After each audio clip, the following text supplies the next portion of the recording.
to Nessie. Welcome everyone to the Wrong Button Podcast. Hello. The show where we talk all things nerd, most things video games, and we've got 4 episodes of Maul Shadow Daddy to catch up on. The show was good. The show is really good. The end. That's it. That's all I got. As the show. There's your expert analysis. All of you who have the audio version have an extra minute of us talking about loving each other as worms. You're all winners out there, and keep it weird. All right. Yeah, so much has transpired in these 2 weeks that we've been away. My fault, as per usual. You see, you just get so famous that it's really hard to book these kind of engagements. Engagements. No, I hate being an adult. I wish I could live under a rock. I wish I could pay you to do this. And I wish you could pay me to do this too. Trust me, that is a goal. That is a goal. I could also be your personal barista too. I mean, like, yeah, I know, but I still need something else to be like. I need another way to compensate that. That's fair. Yeah. I need to earn my health care. You need to earn your health care. Yeah. I'm gonna say it.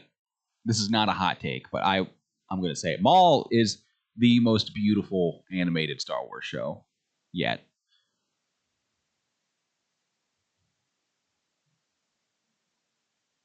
You're sitting here and tell me I'm wrong? No, I'm going through all the different animation styles in the first Tales. The Tales. Okay. Well, the Tales, that's in canonical. In canonical Star Wars. Okay, so, okay, cool. I was like. I was thinking of Visions. Visions. Yeah. Okay. All right. Yeah. We're two halves of a whole brain cell. We got this. One of us is right. We're somewhere in there. Yeah, but I mean, see what you were thinking about for the most beautiful animation in Star Wars was the 2008 Star Wars Clone Wars movie. Now that was peak animation. I don't think we'll ever get better animation from that. I mean, I heard that's actually the top rated Star Wars movie on Rotten Tomatoes. The Battle of Christopolis. I don't think there's ever going to be a better arc. Nope. There's never going to be a better movie. I think it goes Battle of Christopolis, and then a close fourth is Empire Strikes Back. Yeah, for sure. If I'm lying, may God strike me. Flying ice cream truck and live. So I've realized a lot of things about Maul that I did not realize when we did our first podcast. So I'm excited to go over a few things. Yeah, start. Go ahead. Because for you and I, this is the first time we've talked about Star Wars on the air since. Did we do something? We did it for Andor, didn't we? Yeah, we covered some Andor. Yeah. We did Andor season 2. I made a trade-off with a friend that I will be watching Dune for the first time. The new Dune or the original Dune? The new Dune. Okay. And they will be watching Andor with me. So that's a solid trade. It is a solid trade. I feel like, because sometimes when something is so big, I forget to see it, or I pigeonhole myself. Mm-hmm. I still haven't seen Lord of the Rings. Really want to, would love to. It just, I need the moment to be right. I can't throw myself into another fantasy world right now. I don't have time. I have Mrs. Play reading them. Oh, really? Yeah, I read them when I was but a wee, stupid, arrogant teenager, and thought that J.R.R. Tolkien didn't know shit. Never mind the fact that he lived through maybe 2 world wars and saw some stuff. And I was like, man, he doesn't know. He's a hack writer. Did you say this to me the last time we did the podcast, or was it before the podcast? Okay. But yeah, I had some hot takes on that about his writing style. That's just part of the aspect of growing up. Yeah, it is. So for Maul, most beautiful animated Star Wars show that we have canonically. I'm willing to. I think the animation that they live in, that they've developed over the last it's been almost 20 years now, right? Oh God, yeah, easily. Because the Clone Wars movie was 2008, which was the dawn of this animation, and here we are in 2026. That movie's old enough to vote this year. Actually, fun fact. Yeah, I'm liking the smaller cast of characters. I think in the era of Disney Star Wars, in the past few years, we definitely got a lot of like the quantity of shows over the quality of shows. There were a lot of different things thrown at us in a very short interval of time. I'd call it like the Marvel effect, where it's like I think they noticed a lot earlier though that like this isn't going to work. This is bad. Thank God they did. Yeah. Because I think Star Wars is now rounding into a better form of like what it should be. I had a very big debate about this last night, so it's fresh off my mind. But I like more intimate stories, intimate groups of people. We've explored the galaxy as a whole a lot, but I like how we're zoomed in on Maul trying to revive his criminal empire and seeking revenge. I'm also really, really liking Master Iko Diko Daki. God. True, or Jedi Master Allstate. Yeah, or he's trying to reach out to us about our insurance. Yeah. I mean, he does make me feel like I might be in some good hands. And he does. He does. Not Devin so much, but like Devin's a lot like you as a teenager. Very brooding. Very, I was actually not very brooding. Like I listened to some MCR and some Hawthorne Heights, but I was you were brooding in the way of it was an arrogant shit. Yeah, I call that. Well, all right, yeah, not maybe brooding is not the best word for it. Because now I'm having you think like you're Jon Snow in Game of Thrones, and you're just sitting there all. I don't brood, do I? Yeah. With him, yeah. Yeah. But yeah, episodes 3 and 4, and then we can get into 5 and 6. I say we just group them into two little pairings. Remember in our first podcast how I was so excited to have another, snappy droid. I was like, oh, Two Boots is great. He's doing Captain Lawson a favor. He's not reporting anything to the Empire. He's a droid for the guys. That take did not age well. Did not at all. Hey, it's okay. One of your other takes is not. My take wasn't as incorrect, but I'm excited to get our Which our take are we talking about here? I thought because of the show's what 10, I think it's gonna be 10 episodes, and we are on episode 6. Is it really 10? Only 10? Oh, yeah. Brutal. Oh, by the way, we're gonna be doing remote because I think the final episode comes out on May the 4th. I will be in Phoenix, so we'll be doing this remote. I need to get you a mic. No, you gave me a mic, remember? Do you have a mic? Yeah.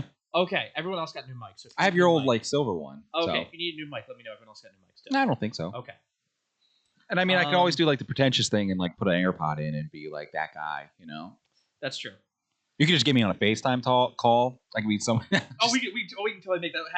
Get your little animated of Obi-Wan talking and walking away every time you're doing that.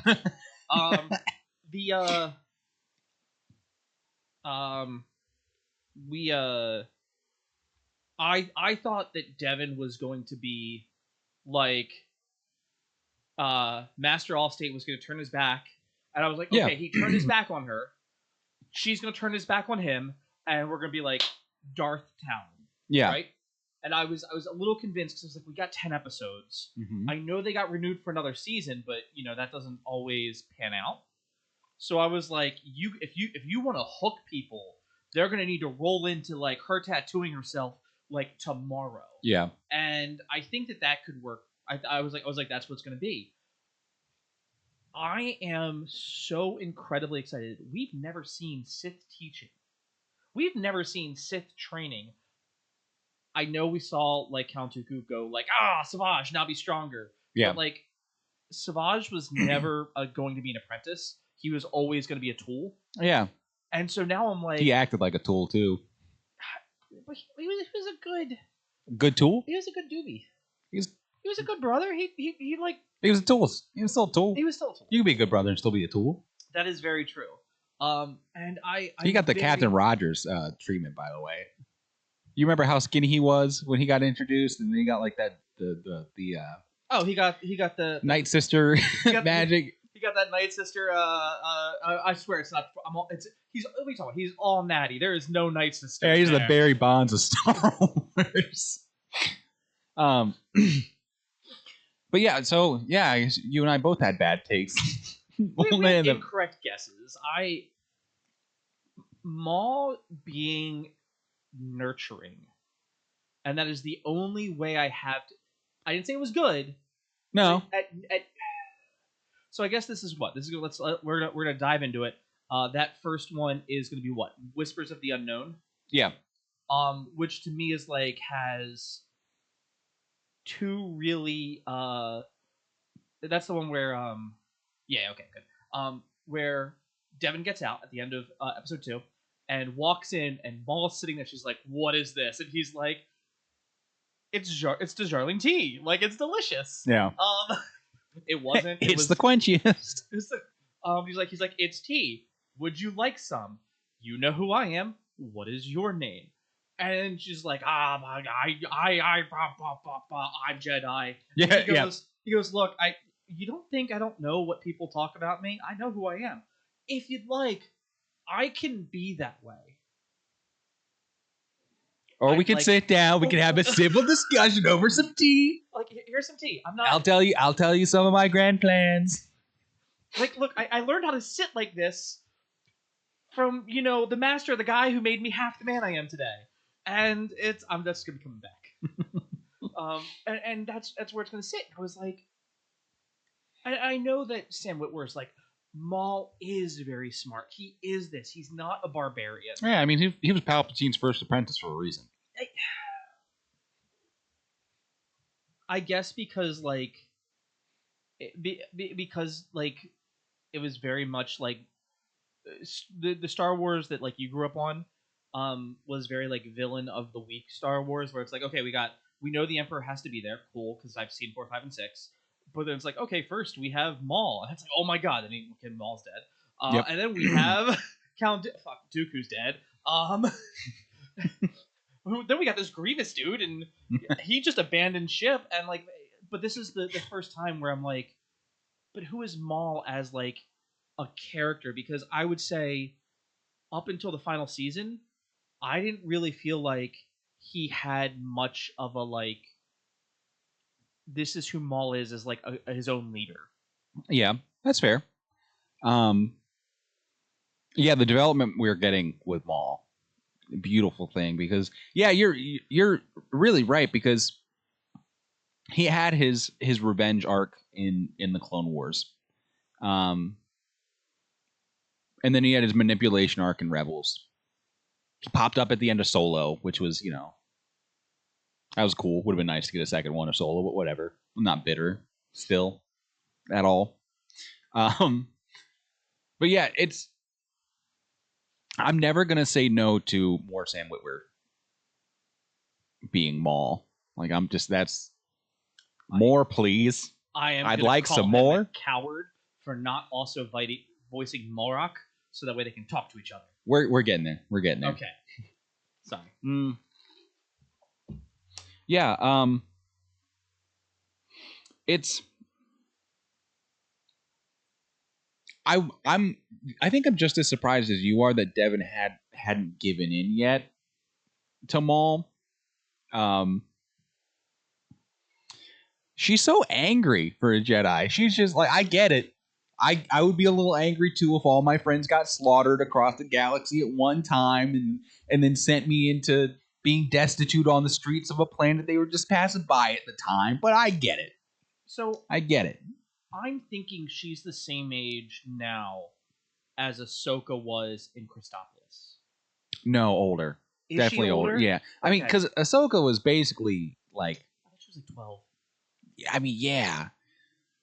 Devin's. I think Devin's like close to the age that Ahsoka is then, maybe a couple of years younger. I would say she's no older than 17. Yeah, that makes about sense.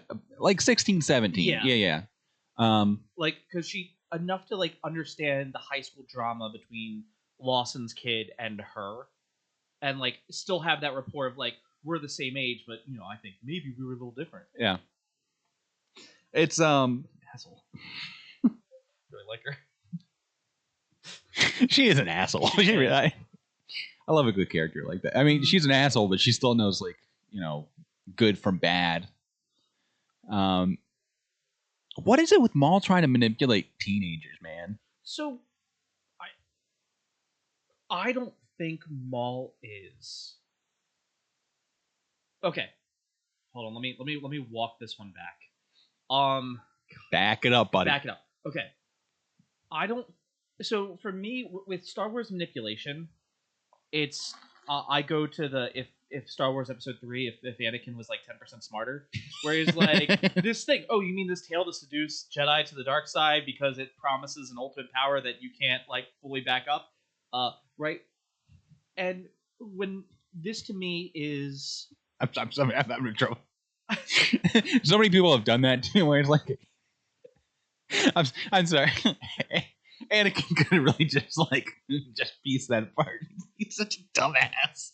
Sorry. My bad. My bad, Mr. Skywalker. I love that. I still your City of Keller says that to me on occasion. I'm just like, every time I've seen it like 12 times. I'm just like, can't. He's so dumb.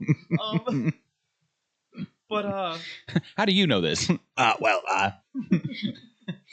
Source. But so anyway, continue. Sorry. No, you're good. So this feels like the Ahsoka knew who she was. So we have to go back to the final season, right? Yep.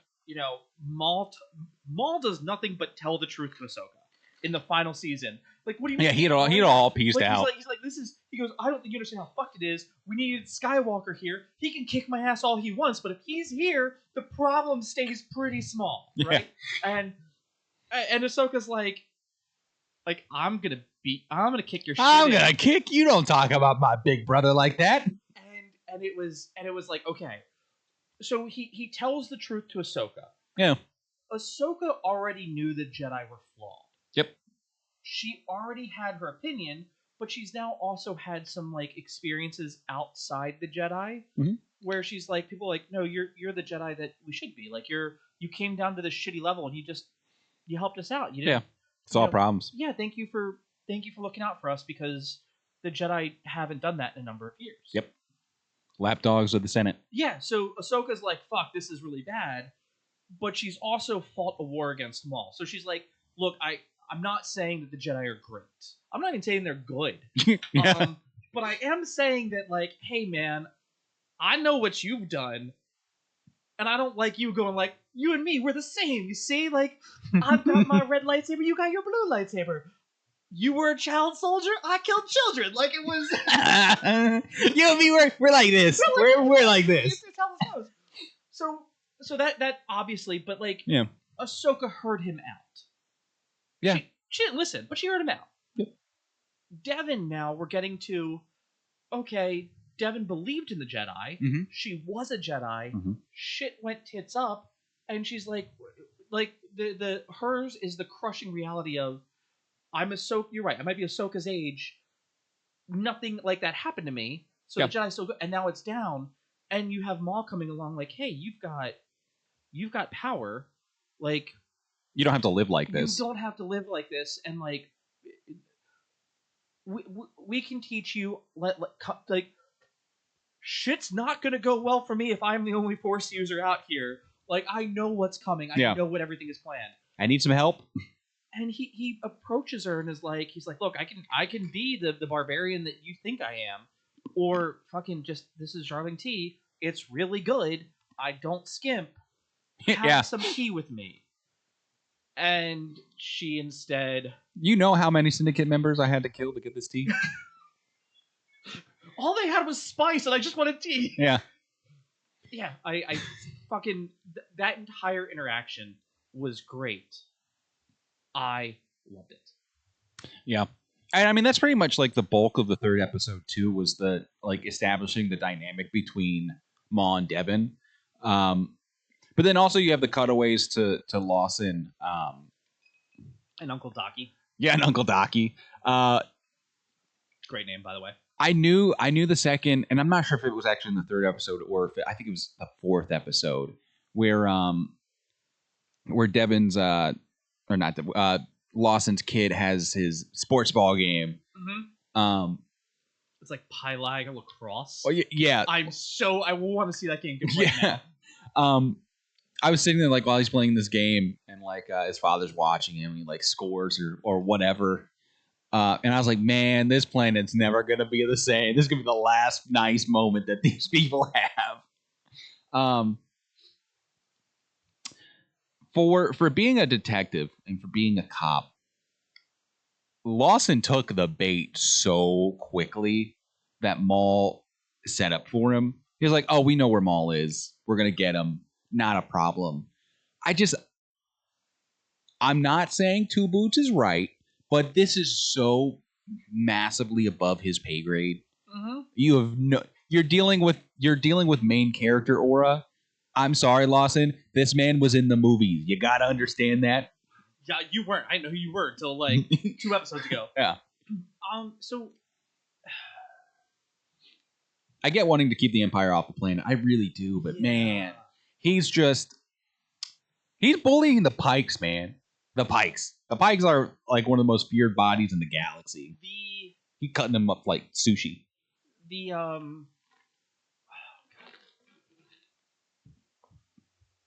Sorry, I'm trying to think about how to say this real quick.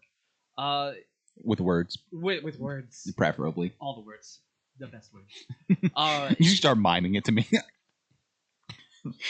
You should play some dictionary. The most boring podcast. Like I can't say anything. I don't want to jump ahead super far, but just to like, because I feel like Lawson's thing like really ties up here. I love his voice actor, by the way. I don't know who voices him. I recognize the voice. I can't place what he's in elsewhere, but he just looks exactly how he would sound. He really does. Yeah, he sounds exactly how he'd look, especially the mustache. I aspire to have a mustache like that in my future. I'm trying. There's a lot of 10 episodes this season. May the 4th is the final 2 episodes. But when he shows up there, I was like, oh, and he's like, you can't do this. I'm like, dude, he's got like 40 people with him, Maul. I was like, that's one of those, like, I was expecting him to kind of bully him just a teensy little bit, right? Yeah. And be like, he pushes people back and get out of there, and then like send him a message later, like, hey, I'm gonna leave. Like, hey, this guy delivered this to his son. Like, I know where you are, because I was expecting Lawson to be like, fuck, like we want to keep the Empire off this planet. Yeah. And I was kind of expecting that to be like what brought him here, or like something someone else did to bring in the Empire. Mm-hmm. And I'm now super curious about Mommy Empire, because she doesn't have a rank. No. And I'm like, okay, I don't know what you are, but you're also not wearing white. Nope. So I'm what could you be? I love that the dynamic, like what broke up their marriage was the fact that she's working for the Empire, and Lawson's like, yeah, the Empire's kind of shit. Yeah, I now it's like, I don't want you to go see I don't want you to go see them. I want you to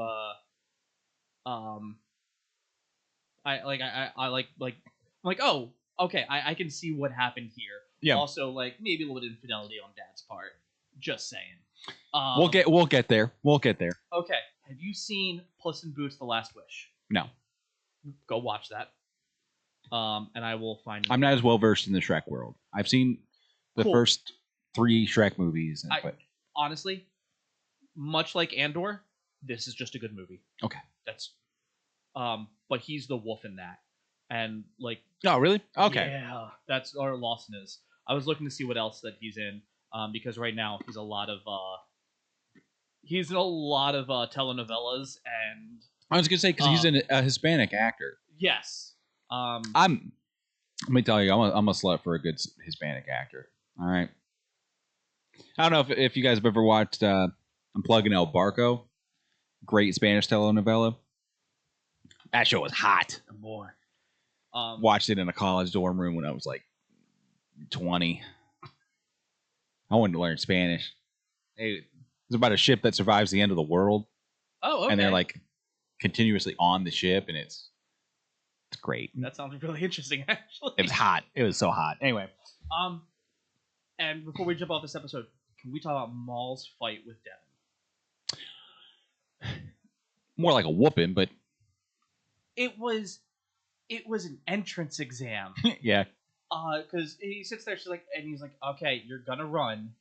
He's so spooky in it too, man. He's very spooky, and I like the. Did you hear that? Like when she grabs his lightsaber, it does the Sanskrit for the opening of Battle of the Fates. Yeah. And Sam Witwer's voice when he's fighting, Maul's fighting them up there. It's actually screaming with Maul's lightsaber. Yeah. And that's part. It was great. He was like throwing his voice too, right? Yeah. Like how when I say like the throw voice, I automatically think of it's like a power in Skyrim. Like you can throw your voice to like oh yeah, it's like it's like a Thum. Yeah. Ventriloquism. Yeah. Or you sound like a crate dragon to scare off the sand people. Yeah. But what I liked about it is so Maul gets up there and forces her into this fight, right? Mm-hmm. And the fight happens, and I'm like, cool, this is a ton of fun. But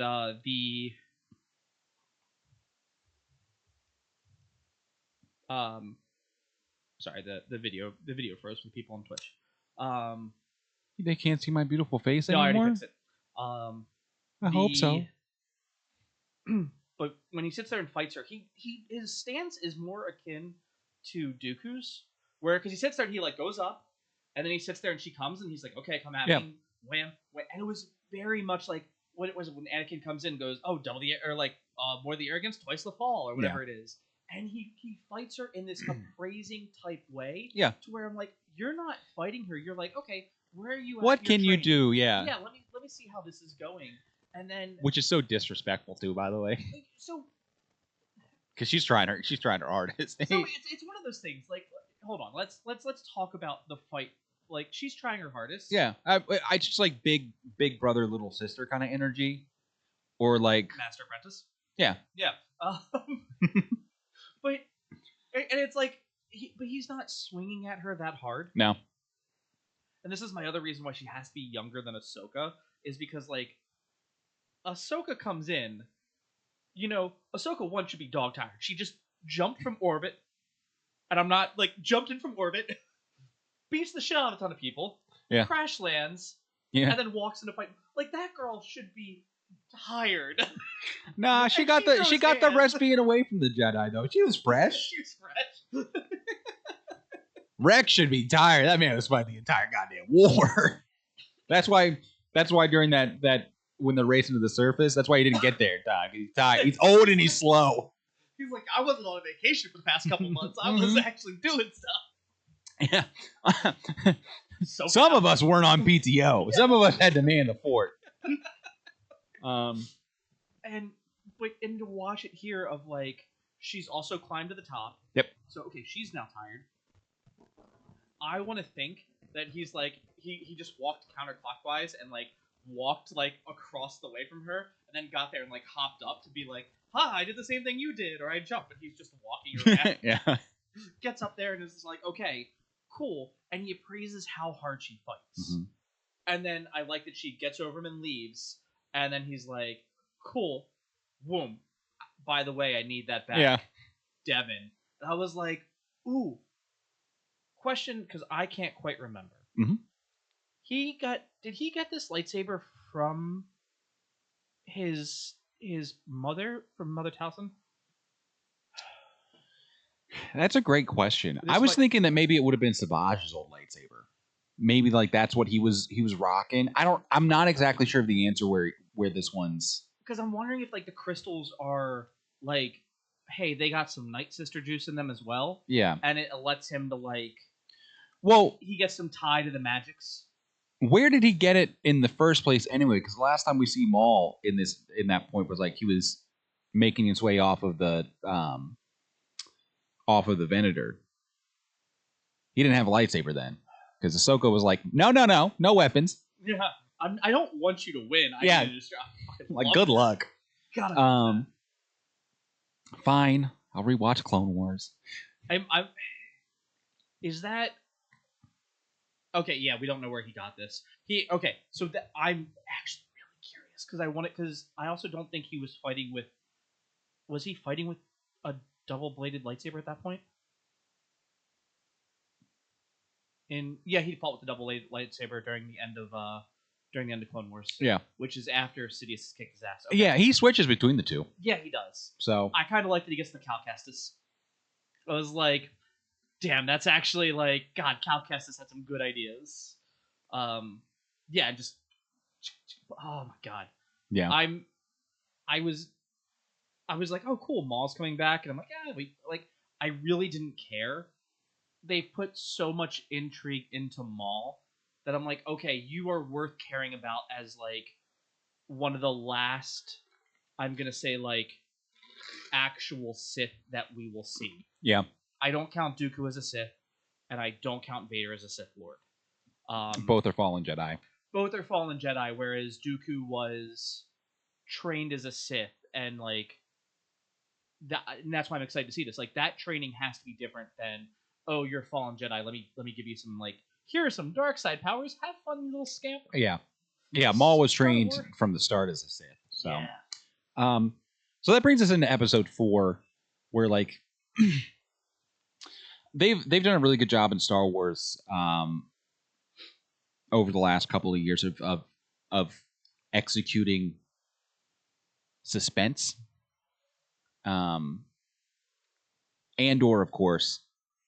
Andor had me on the edge of my seat like the entire series. So,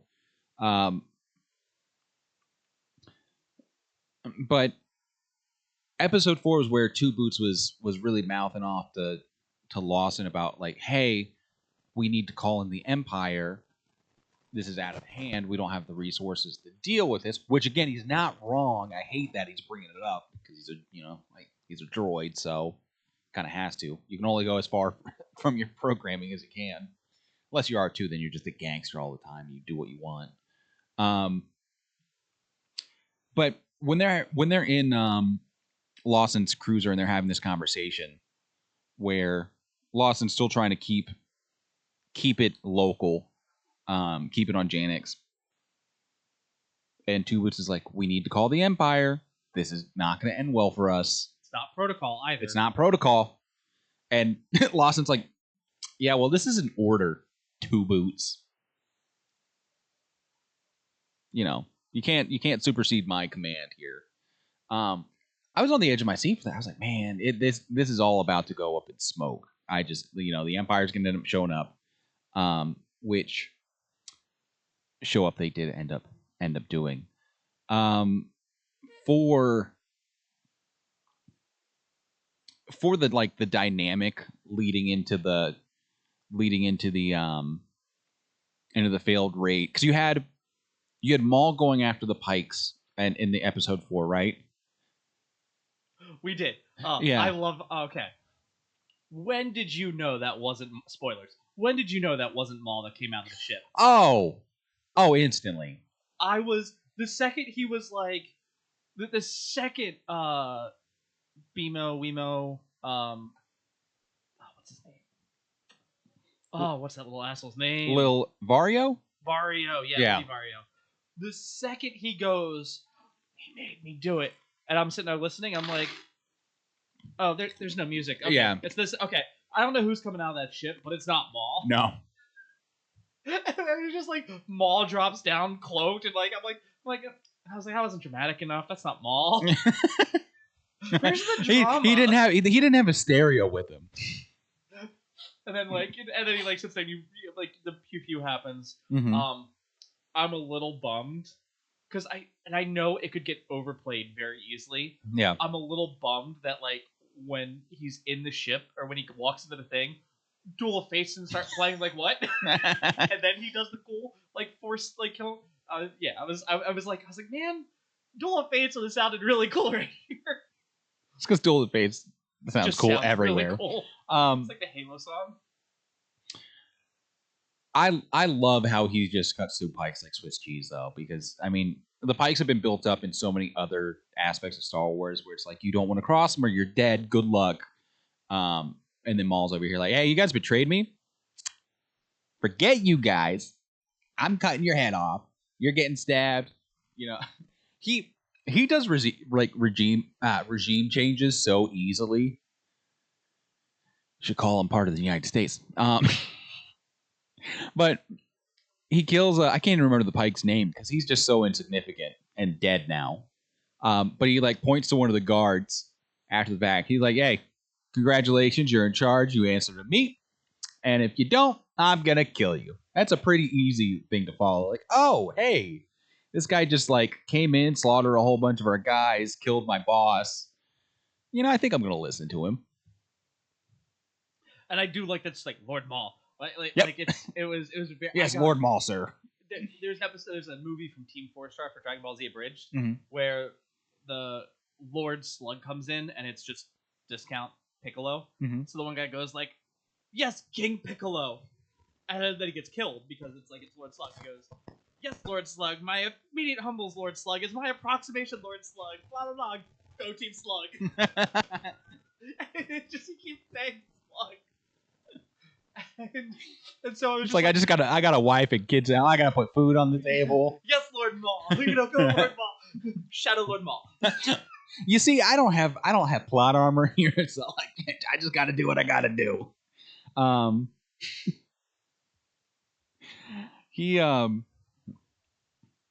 That's something I appreciate about Maul as a villain is that he always, not always, 90% of the time, gives people a chance to join him first.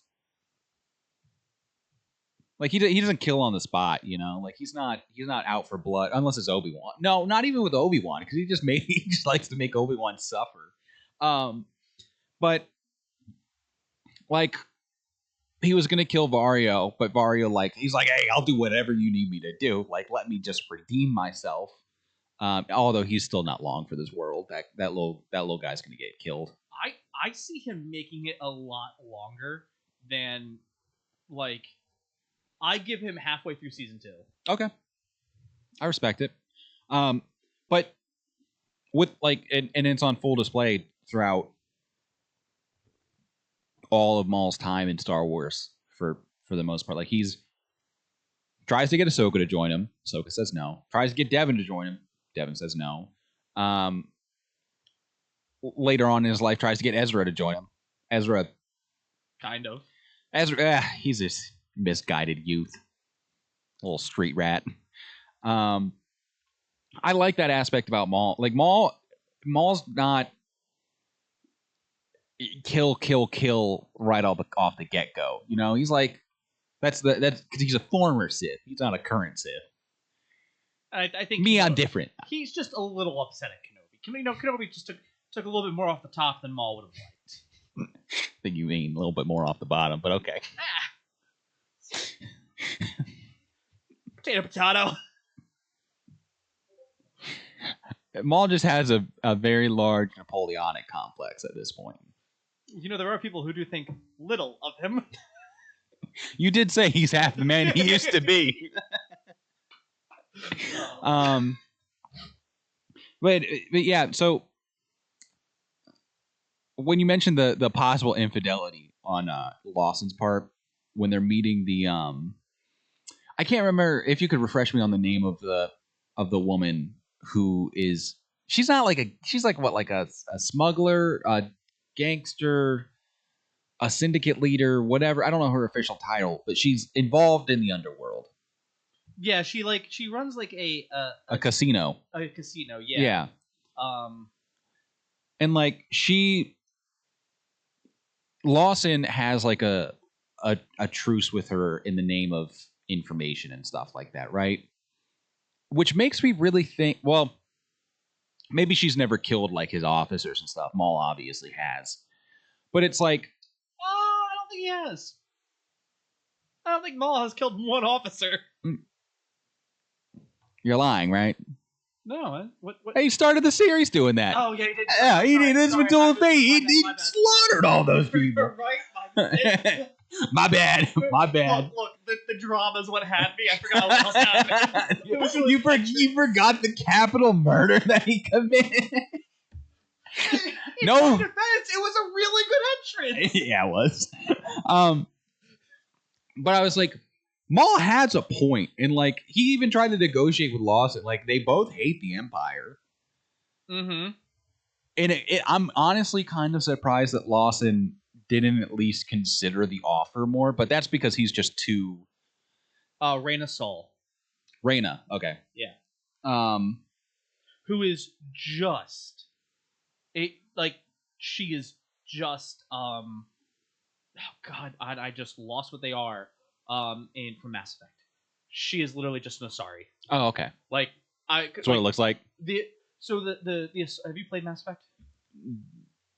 No, and what I know of Mass Effect would have been from like when Mass Effect 2 came out. What was that, like 20 years ago now? Okay. You would enjoy Mass Effect because it's the same writers for Star Wars. Yeah. But the Asari are a female race of very sexy. What are they racing? Are they racing sports cars? No, more pods than anything else, oh, but okay. you know. But they are a very like, it's just like they are the sexy female race. Yeah. And it's very like they really go like they are this galaxy's Twi'leks. That's okay. They are the Twi'lek. And so you see here there's subtle differences, but I'm just like, you're just an Asari. Would you a Twi'lek? Would I a Twi'lek? You're talking to someone who is like 14 years old watching Star Wars, who can play a lot of video games and watch anime, so cat girls and Twi'leks. Yeah, I would say that I have a taste based on those things. Okay. Yes, I would a Twi'lek. Okay. I was the one who told everyone about the amazing arc. If you look up for Darth Talon and you look it up for Rule 34, because that's some of the best art for her you're ever going to find. Yeah. People should look it up everywhere. At work. In front of your significant other. Hey, Anna, I need you to R34 some Darth Talon for me while you're sitting there. Anyways, back on topic. I need you to do Extended Universe, not Devin. Devin is, like, underage. That's bad. Sorry, I need to put that disclosure out there. It's 2026. Yeah, you do. Hold on. When I say this, I mean Legends Darth Talon. Considering we don't have a current Darth Talon, Legends Darth Talon. Okay, now you can continue. That felt like a way to get canceled. Yeah. Wait, yeah. Hold on, wait. Would you a Twi'lek? Oh, okay. I thought you were just gonna sit there and silently judge me. No. Okay. No. Okay, that's fair. So, where were we before I took that unexpected turn? We were talking about Lawson's like not taking Maul's deal. Yeah. And yeah. But I mean, that's kind of like when you're a detective and you got to know things. That's kind of like the gray line that you walk sometimes. So yeah, that failed raid happens in the 4th episode, which was so cool. Yeah. The thing that ends up bringing the Empire in completely.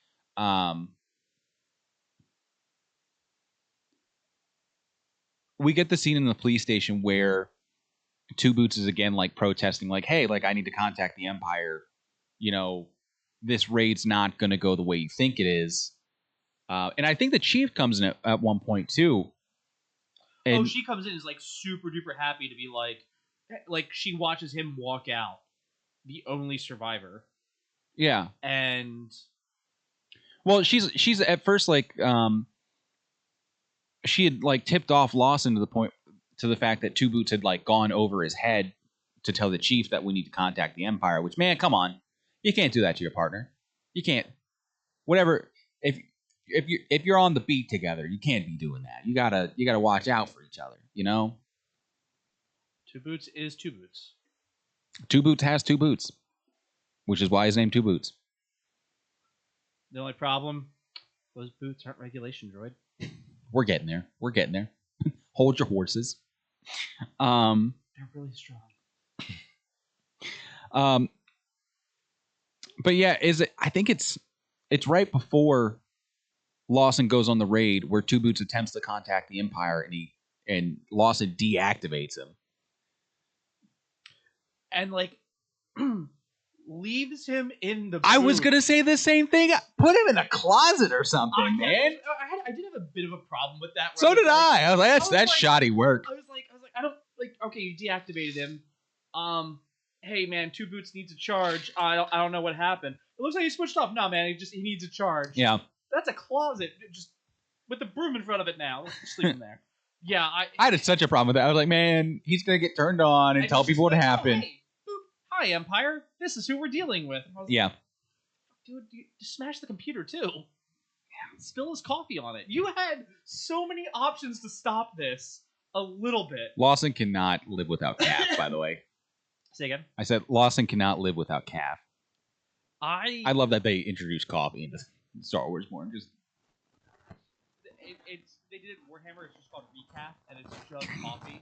And I'm just like, oh, okay, this is like I like that everyone has magic beans. Yep. And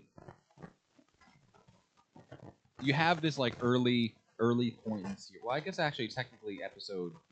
No, it's like a third of the way in, where Lawson brings a strike team. They're trying to apprehend Maul. They walk into an ambush, predictably. I was so pissed off when Maul comes in as a hologram. I was like, you pussy. Deliver your message personally. Come on. Even though he was like just a few levels up. And honestly, that's what was throwing me for a second. I was like, no, he didn't kill him. No, he hasn't killed. Oh no, he has. Yeah. And at first, like when he was when he was a hologram, I was like, oh, is he still like on the Pike, like on the Pike planet, just being like dramatic? Yeah, I was like, he's just remoting into work. Return to work, man. That has been. Come on. But then like Devin and Iko Diko Daki show up at the same time, and they're like, oh no, Maul's here somewhere. He's poking around. He's just getting he has a box seat like Abraham Lincoln up there, going to see a play. Is it Iko? Io Dio Daki. Oh, am I saying it wrong? You're saying Iko Diko Daki. I want to say, hey, Iko Diko Daki sounds cooler. It's so it's Io Dio Daki. Io Dio Daki. Listen, there's a lot of look. It's either you have Master 3 parts of, huh? Either Master or Uncle Daki here with this one. True. I'm Uncle Daki, yeah. Uncle Daki. Uncle D. But yeah, he's like delivering the ultimatum and stuff, and obviously you have oh god, he's a big Dabrak with the Icarus. Oh, is that his name? His name is Icarus. He's voiced by Steve Bloom. Oh. Of Spike Siegel from Cowboy Bebop or Tom from Toonami. Oh, okay. That's who that is. Oh, he's also cool. Wolverine. If you played Marvel Rivals, he's Wolverine. Oh, really? Yeah, he's like the Wolverine voice. Wow. Yeah, Steve Bloom's got like I've been smoking a cigar my entire life kind of voice. Yeah. He also has a heavy, a minigun basically. Yeah, that is such a scary thing to be looking down. By the way, that cause like obviously like yeah, somebody walks in with a minigun, you're gonna be terrified. But it's a Dabrak with a minigun. Like that's just added psychological damage. And so yeah, you have like the 2 different pieces of that fight. You have all of Lawson's officers and droids getting absolutely taken out with the garbage because no offense, but you're not winning against Mandalorians and Maul's hit squad. I like that Mandalorian armor because like I don't think previously like they always had like special armor. Yeah, but it was the Beskar. It was in extended universe and everything else. Mm-hmm. It was never shown off, like because even when you look at Jango, yeah, like Django's just good and is dodging the reflected bullets back at him. Yeah, he's not actually like taking the shots like Mando does. Whereas now when you're watching it, they're like, no, you can tell these Mandalorians have, and they're kind of like, we're going to show you some of that, like how good the armor really is. Really yeah. So I'm really glad that it's like cool. It's not just this. They do have like obviously there's the Beskar, yeah. Yeah. It's not just the fact that they're skilled warriors. They also have the tech. And there's Mando. He's just lugging around, getting shot 18 times. That man cannot dodge worth anything. No.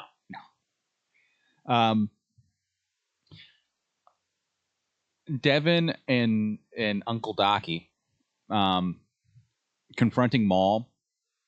It was so good to see another like Jedi versus. I want to say Sith, but it means not Sith anymore. But blue lightsaber blade versus red lightsaber blade. But he is like,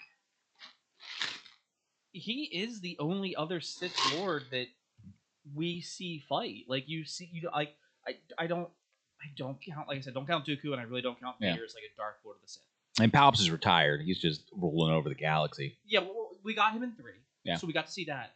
But to see Maul be like, I don't know, I'm excited for like, what is classical trained Sith? Yeah. We've never seen that before. Nope. And like, I'm a little bummed that like the Acolyte was canceled, because I think had we gotten like classically trained Sith, it could have been really cool. I'm still pissed the Acolyte got canceled. It had all the same pacing issues that you and I have railed against. Yeah. And I think it needed a season, and then they also just need to be like, cool, and it needed better dialogue, better writing. It almost felt like George Lucas came back for a minute. Because George Lucas cannot write dialogue to save his life. No. World builds really well. Yeah. Don't get me started on Acolyte, because like the other thing that tanked that show was the reception it got, which was so unjust, because God forbid you have a black main lead in Star Wars. It's Star Wars. There's aliens. Yeah, but they're they have colors. They're not black. Yeah, it's different. Anyway, fucking God. Whatever. We did a great episode on the Acolyte where we list our issues. You can go back and listen to that. Yeah. Our issues are with the writing and the pacing. Nothing will ever be bad pacing wise as Book of Boba Fett, though. I mean, when half of it's spent in a bathtub, I don't know what you're supposed to do with that. Oh, you had a problem with the back tank? I was loving it, man. I was injecting that right into my veins. It took me so long to kick that habit. Listen, we could always go back, all right? You got any back to? You just go just a little bit. You know what else we could go back to? What? Paper Mario and the OnlyFans paywall. We're getting there, okay? I need to take a vacation. You do need to take a vacation. No, but okay, so Iodagi taking a Maul robotic leg to the chest. And he's already old. He's very old. Like he's already, I don't know how old he is, but it was mentioned if I had to ballpark him, I want to say he's like 200 years old. I think we're looking at one of the oldest Jedi in that era, and we don't know it yet. Like how what's his face ends up in Obi-Wan. He ends up in the Inquisitor's amber carbonite deal. White lightsaber that's also a cane. Teaches Ahsoka. Why am I blanking on his name? Sunube. Yeah, Sunube. He's mentioned a lot. I know you've been listening to High Republic, right? Oh, I need to get back into that book. I actually have time where I'm driving now, so I'm listening to audiobooks again. Yeah. So I will finish it. See, man, I have such a hard time listening to audiobooks if I'm not driving. But I'm locked in when I'm driving. Same. I'm so locked in. But Sunube, he's not an active character, but he is mentioned a few different times. Oh, okay. He's old. Yeah. He Yoda he was. Old. God. No, not Yoda old. I don't think anybody's Yoda old, because Yoda's like 900. To look up Sunube, what did I type in? Goat Jedi. Did you mean Obi-Wan Kenobi? No, the one that looks like a fucking goat, man. The greatest of all time? Literally, there's no point. It wasn't capital, it was goat. All lowercase. Shout out Obi-Wan. He is really the goat. I just realized, and have you ever seen The Land Before Time? Yeah. Yeah, okay. Master Iko Diodaki, looks like could be not Littlefoot, Ducky's like great grandfather or great grandchild. The two-legged like dinosaur that walks around with the face. I see it. I see. You're not wrong. You're not wrong. Okay, so we do know some of them made it past the meteor. Got it. I think the Land Before Time has faded from a lot of people's memory, which is unfortunate. That's something that has not made a comeback. 16 movies. I think it can stay dead for a while. Was there really that many movies? I'll look it up. But one of the things that I really, so you're right. He takes that kick to the chest. Yep. He's already like old and hungry and frail. And the thing was, I was like, oh, that's the killing blow. We don't know it yet, but that's the killing blow. Yeah. I do like that. I like the fact that he's always looking at Devin like, oh, hey, you brought your master. Cool. So I don't know if you guys know what's going on out there. And again, it's not even like it's a sales. It is a sales pitch. He's like, hey man, Empire's not great. We have the Force. Just be okay with doing some shady shit, man. Yeah. Like he's making the whole Hades to Hercules thing. Like, we can't switch moves. We're out. We're out. We're done. It's like you'll hurt people, and he's like, no. I mean, come on, just a little. I mean, you just gotta do what you gotta do sometime, you know. And I like the fact that Devin jumps in to block him because like Maul's going for the kill. Yeah. And it's like, oh, your master is lucky to have. Okay, so one, you're loyal, you're tenacious, you got some strength with the Force. You did the Force push to me. It was cool. Like we tried to share some tea. Like you were. Oh my maybe God. You just don't like drawing tea. Maul is like that guy who hits on your girlfriend and is like, oh, I don't see a ring. Where's the ring at? I don't see a ring yet, huh? You guys aren't married. Oh. That is exactly what Maul is like. Like, oh, your master's right here? You're looking at your new master now. Okay? Look, you can call him master all you want, but my name is Shadow Daddy. Yeah. That really is a spot-on representation. Maul really just... He is Star Wars Shadow Daddy. Yeah. Like, yeah. Non-hazmatic, got the flair for the drama, wears cloaks. Got some horns. Has some horns, yeah. Like, very horny. Very horny. Very horny individual. Which, honestly, wasn't expecting that from him. Like, didn't think it worked that way. But you never know. We're all surprised. I do like that he gets kicked in the leg. Yeah. And, like, that, and it kind of, like, has that hitch afterwards. Really good. And I also love the fact that the Empire is like, okay, guys, we're coming in. Cool. Play it over the loudspeakers. Bum. And it's just like, okay. And it's it's also like the Imperial siren and stuff too. The klaxon alarm. Yeah.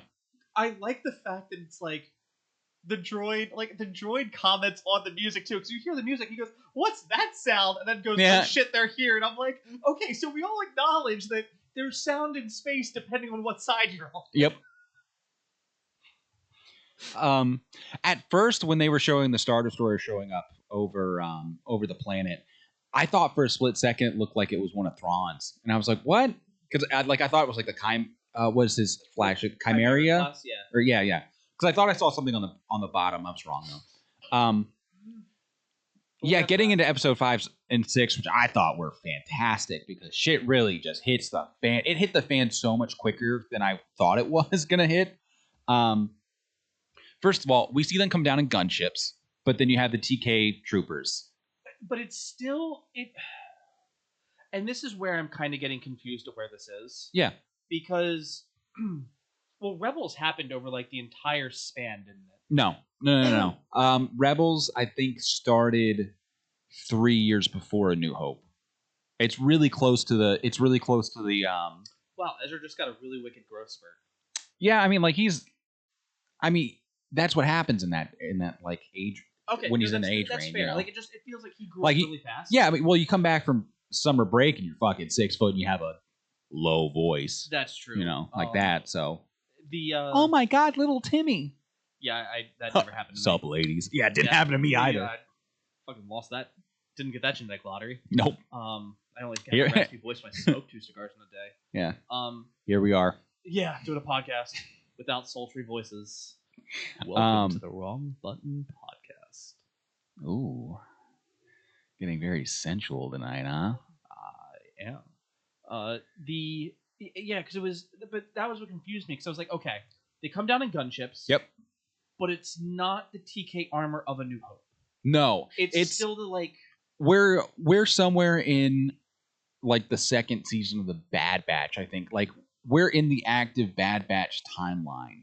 Okay. Which because that makes because you don't see any more clones. The TK troopers are there, so they're also like in force. Yeah. So we're maybe just after. I guess maybe we're like just after the Bad Batch ends. Not the time jump part, but where it ends initially. Yeah. And they're on Pabu. Yes. Because it feels like I want to retire to Pabu. I can't go to how pretty that planet was. It looks like it's like just like it's supposed to be the Mediterranean Sea. Yeah, exactly. Yeah. Because but it felt like it did feel like the stormtroopers were a little like it was just a weird pacing thing. I'm like, okay, we have gunships, but then you also start seeing them come down in like what will become the more imperial gunship landing ship. Yeah, landing ship. The ugly ones. Drop ship. They call them drop ships. Yeah. I think the gunship is. You're right. One of the coolest terrestrial based. And the sound it makes when it's zooming through the air. Oh. The whoa, a little bit. Yeah. Attack of the Clones gets me going, man. It's good. Something I don't know if you know about me, but when I was younger, I had this huge green tote of Legos. A lot of Star Wars Legos, but also a lot of regular Legos and stuff, different minifigures. And what I would do is I had a TV in my room, box TV. Yep. And I would sit in front of the TV and I'd have these Lego battles while I was watching the prequels. Same. Okay. Yeah. And okay. I mean, I'd be doing this constantly. I'd be up in my room just like we were. Let me tell Anakin never turned to the dark side in my world. Okay. Oh, Hoth? Take notes, George. Take notes. Hoth? Yeah, no, the rebels didn't lose that battle. No.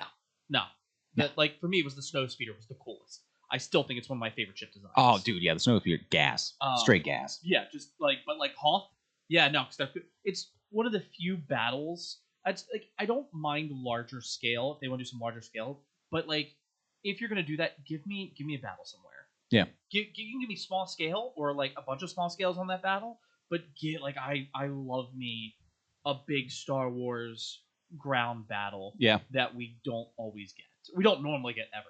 We've gotten like I wanted so much more Geonosis than we got in Attack of the Clones because that was fucking fire. All these clones and stuff, and like they're shooting at the Trade Federation battleship going into the space. They had all this tech they brought out, and aiming just above the fuel cells. Yeah, God, so Mace Windu's out there leading clones like straight into the battle.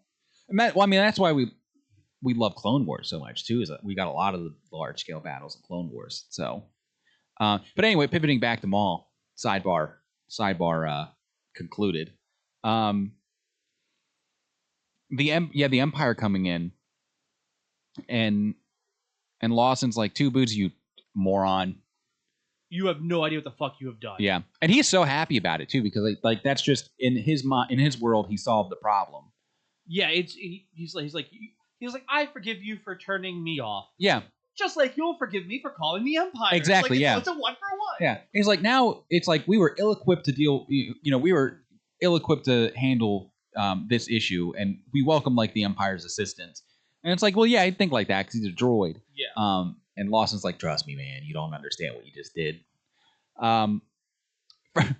First of all, the Empire gets there. I don't even know the name. He's like a lieutenant, right? That comes in. Yeah, Lieutenant Schmuckface. You gotcha. Yeah, Schmuckface. Looks like he probably has like eczema, STD.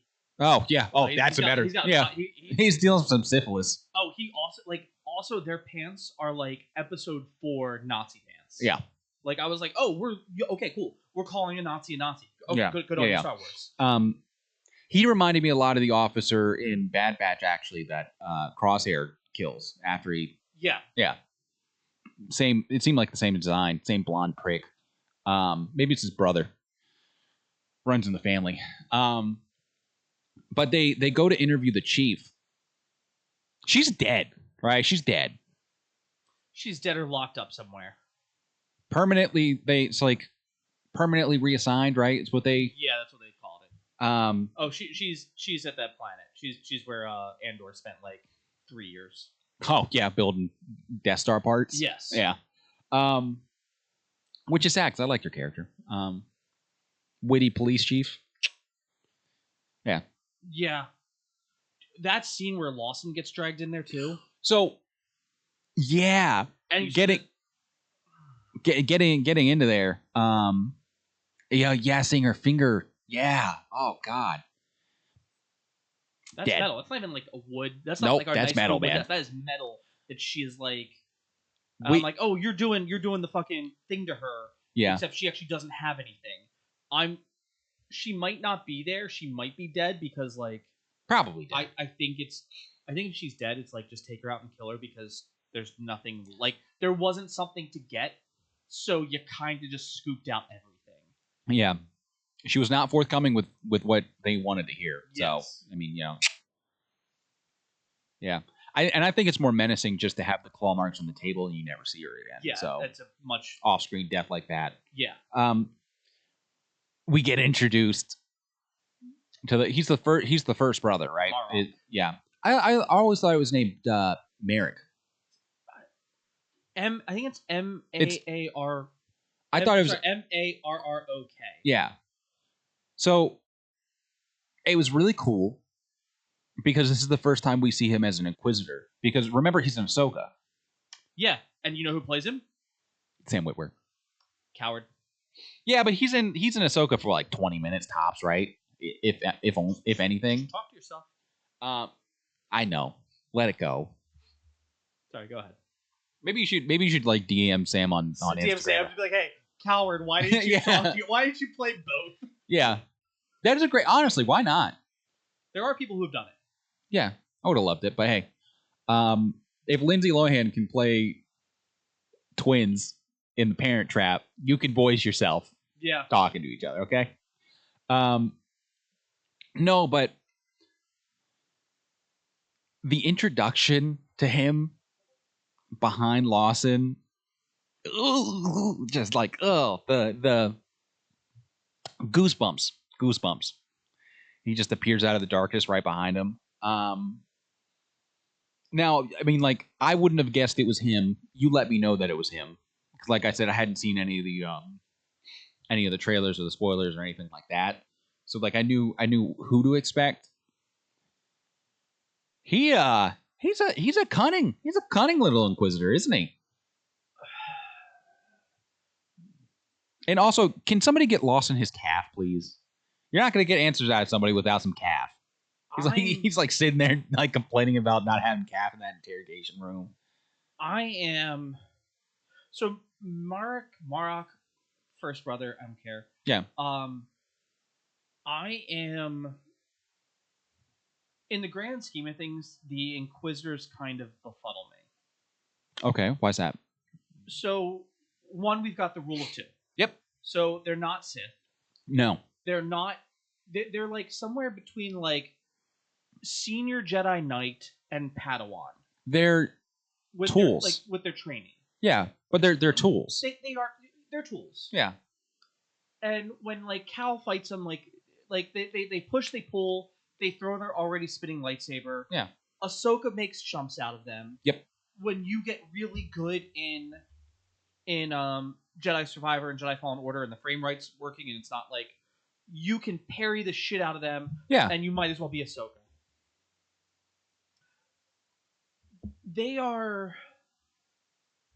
They're made to be bullies. That's what they are. Because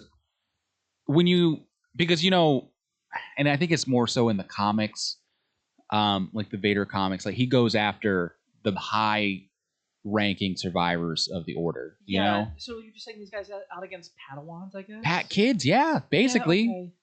Yeah, okay. It's just one of those like where I'm watching it and I'm like, okay, but are you a threat? I think I'm gonna call him Merrick. You can call him Merrick. Yep, Merrick. You call him first brother. Cool. Tomato. Inquisitor 1. Yeah. I think he. So to be the first brother, does that really?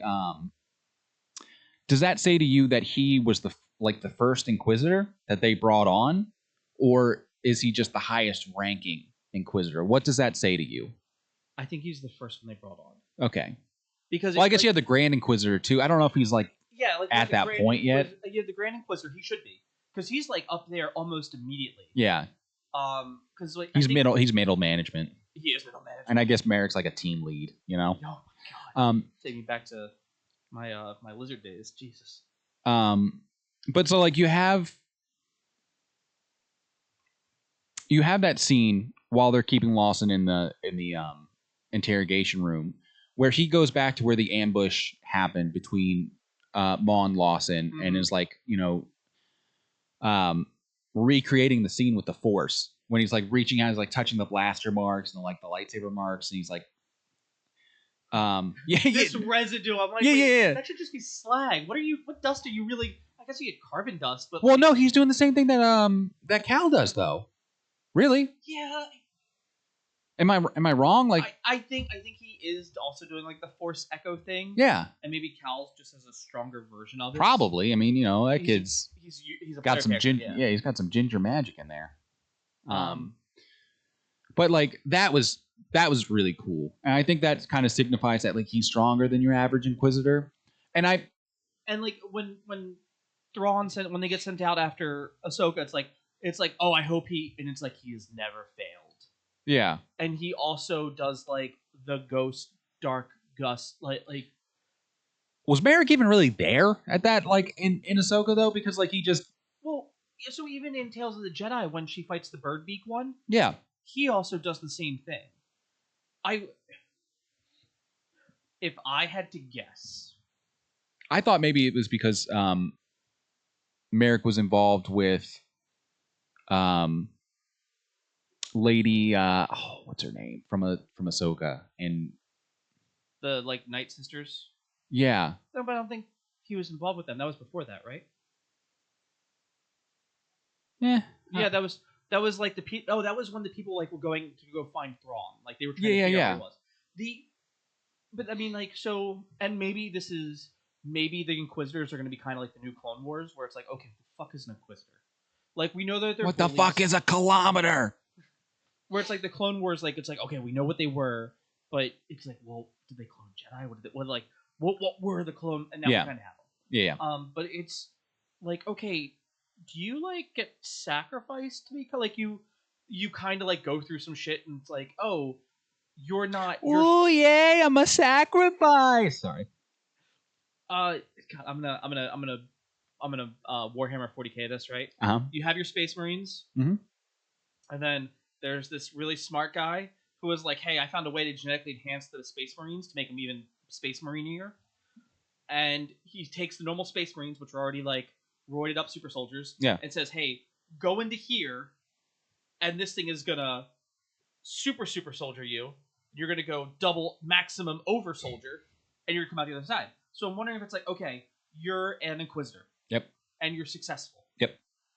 And because when you fight, I think it's Third Sister in Survivor and Fallen Order, she fails, so she gets like her arm and foot cut off. Mm-hmm. And it's like, you have to sacrifice more of yourself to become more robotic because like you don't deserve this. Well, I wonder if you're so successful that then it's like, well, the next sacrifice is, hey, here's your new armor. Dope. How do I put it on? How do you feel about sand? Could be.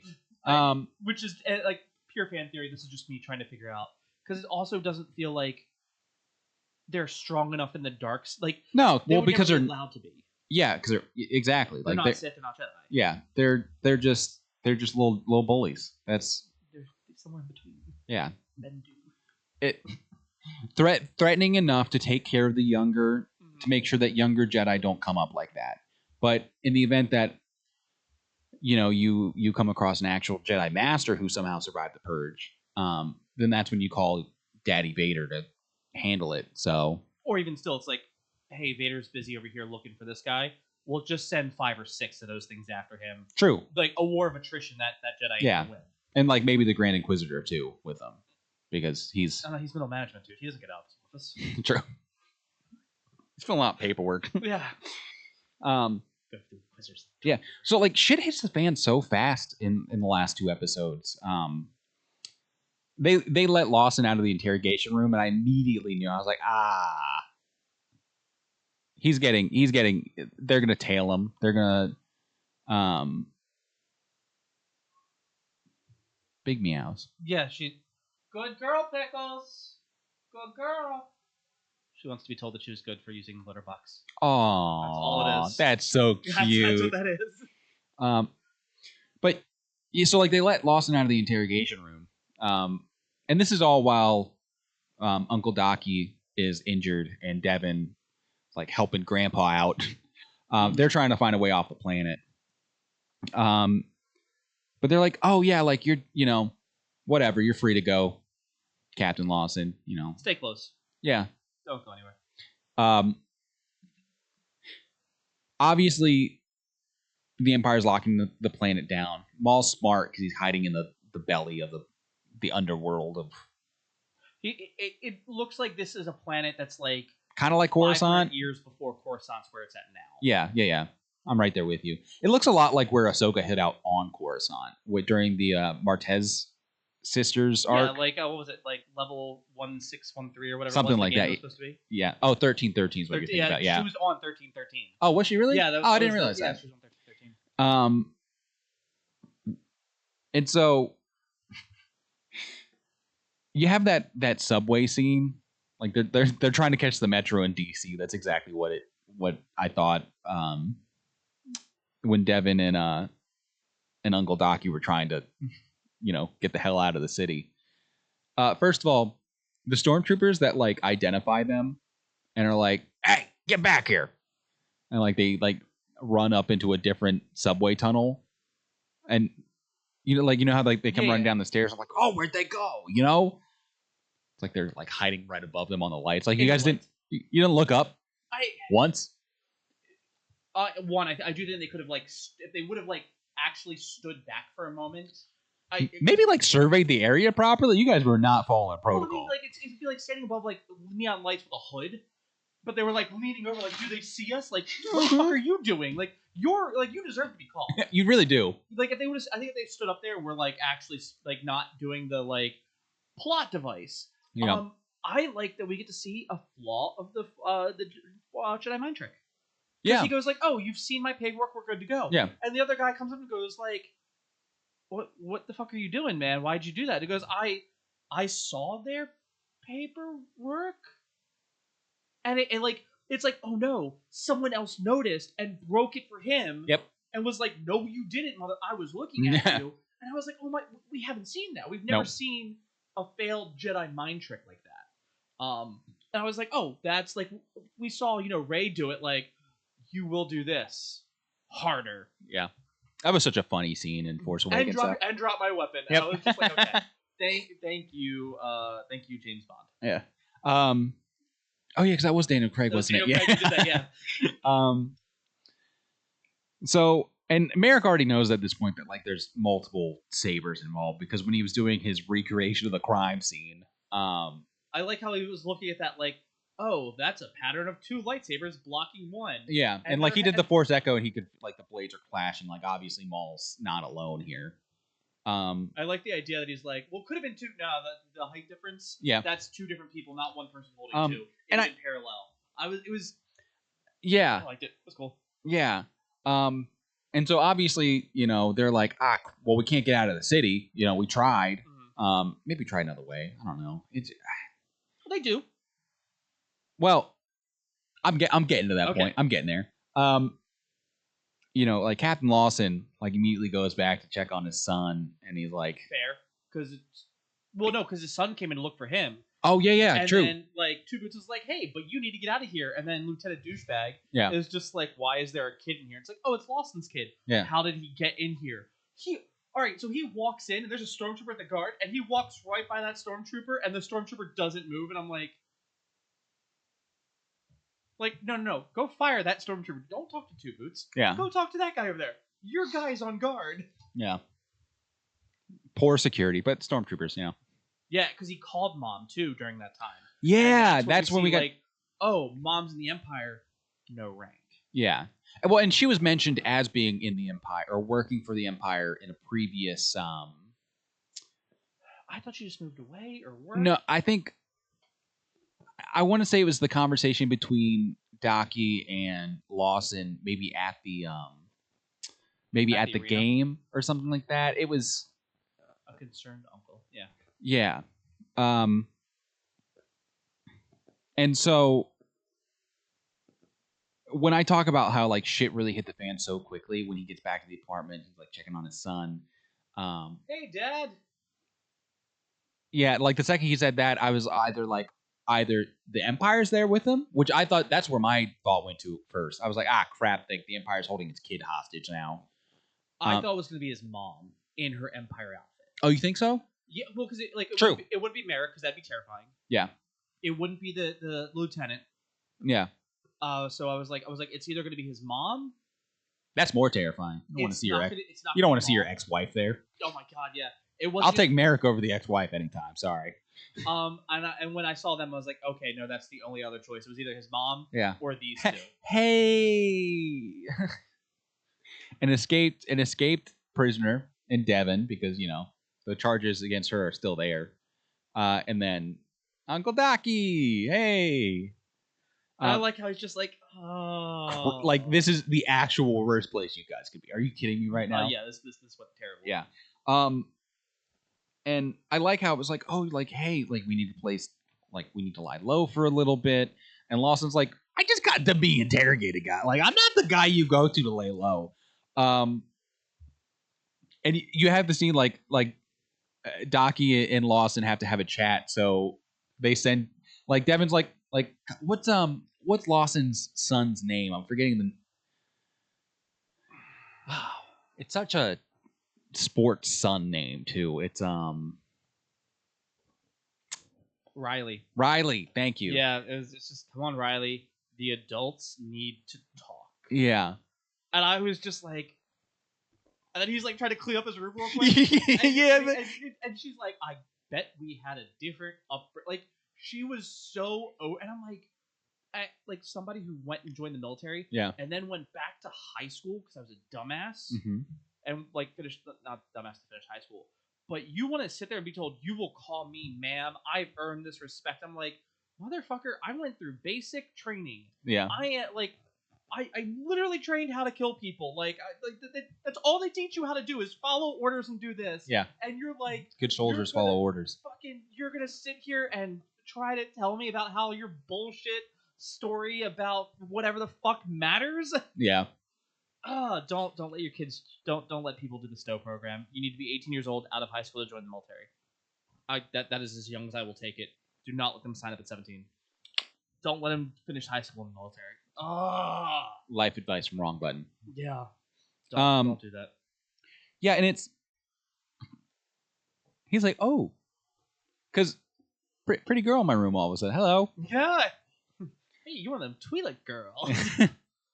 they're like sitting on and like the comment Lawson gives to him when they're going in the rooms, like, make sure she doesn't steal anything. Oh, I was like, oh, that's actually, I like that. That's low. I was like, ooh, okay, that was good. We were like, we really doing this? Like you and I, are we really doing? We're gonna do this. Okay. Cool. I liked it. It was good. They have chemistry. The interactions between Riley and Devin reminded me a lot of Ahsoka and Lux Bonteri. Mina Bontari's son, like she was the senator in the the CIS. And they have their own little. Ahsoka could deny it all she wants. She had the hots for him, okay? They were a thing.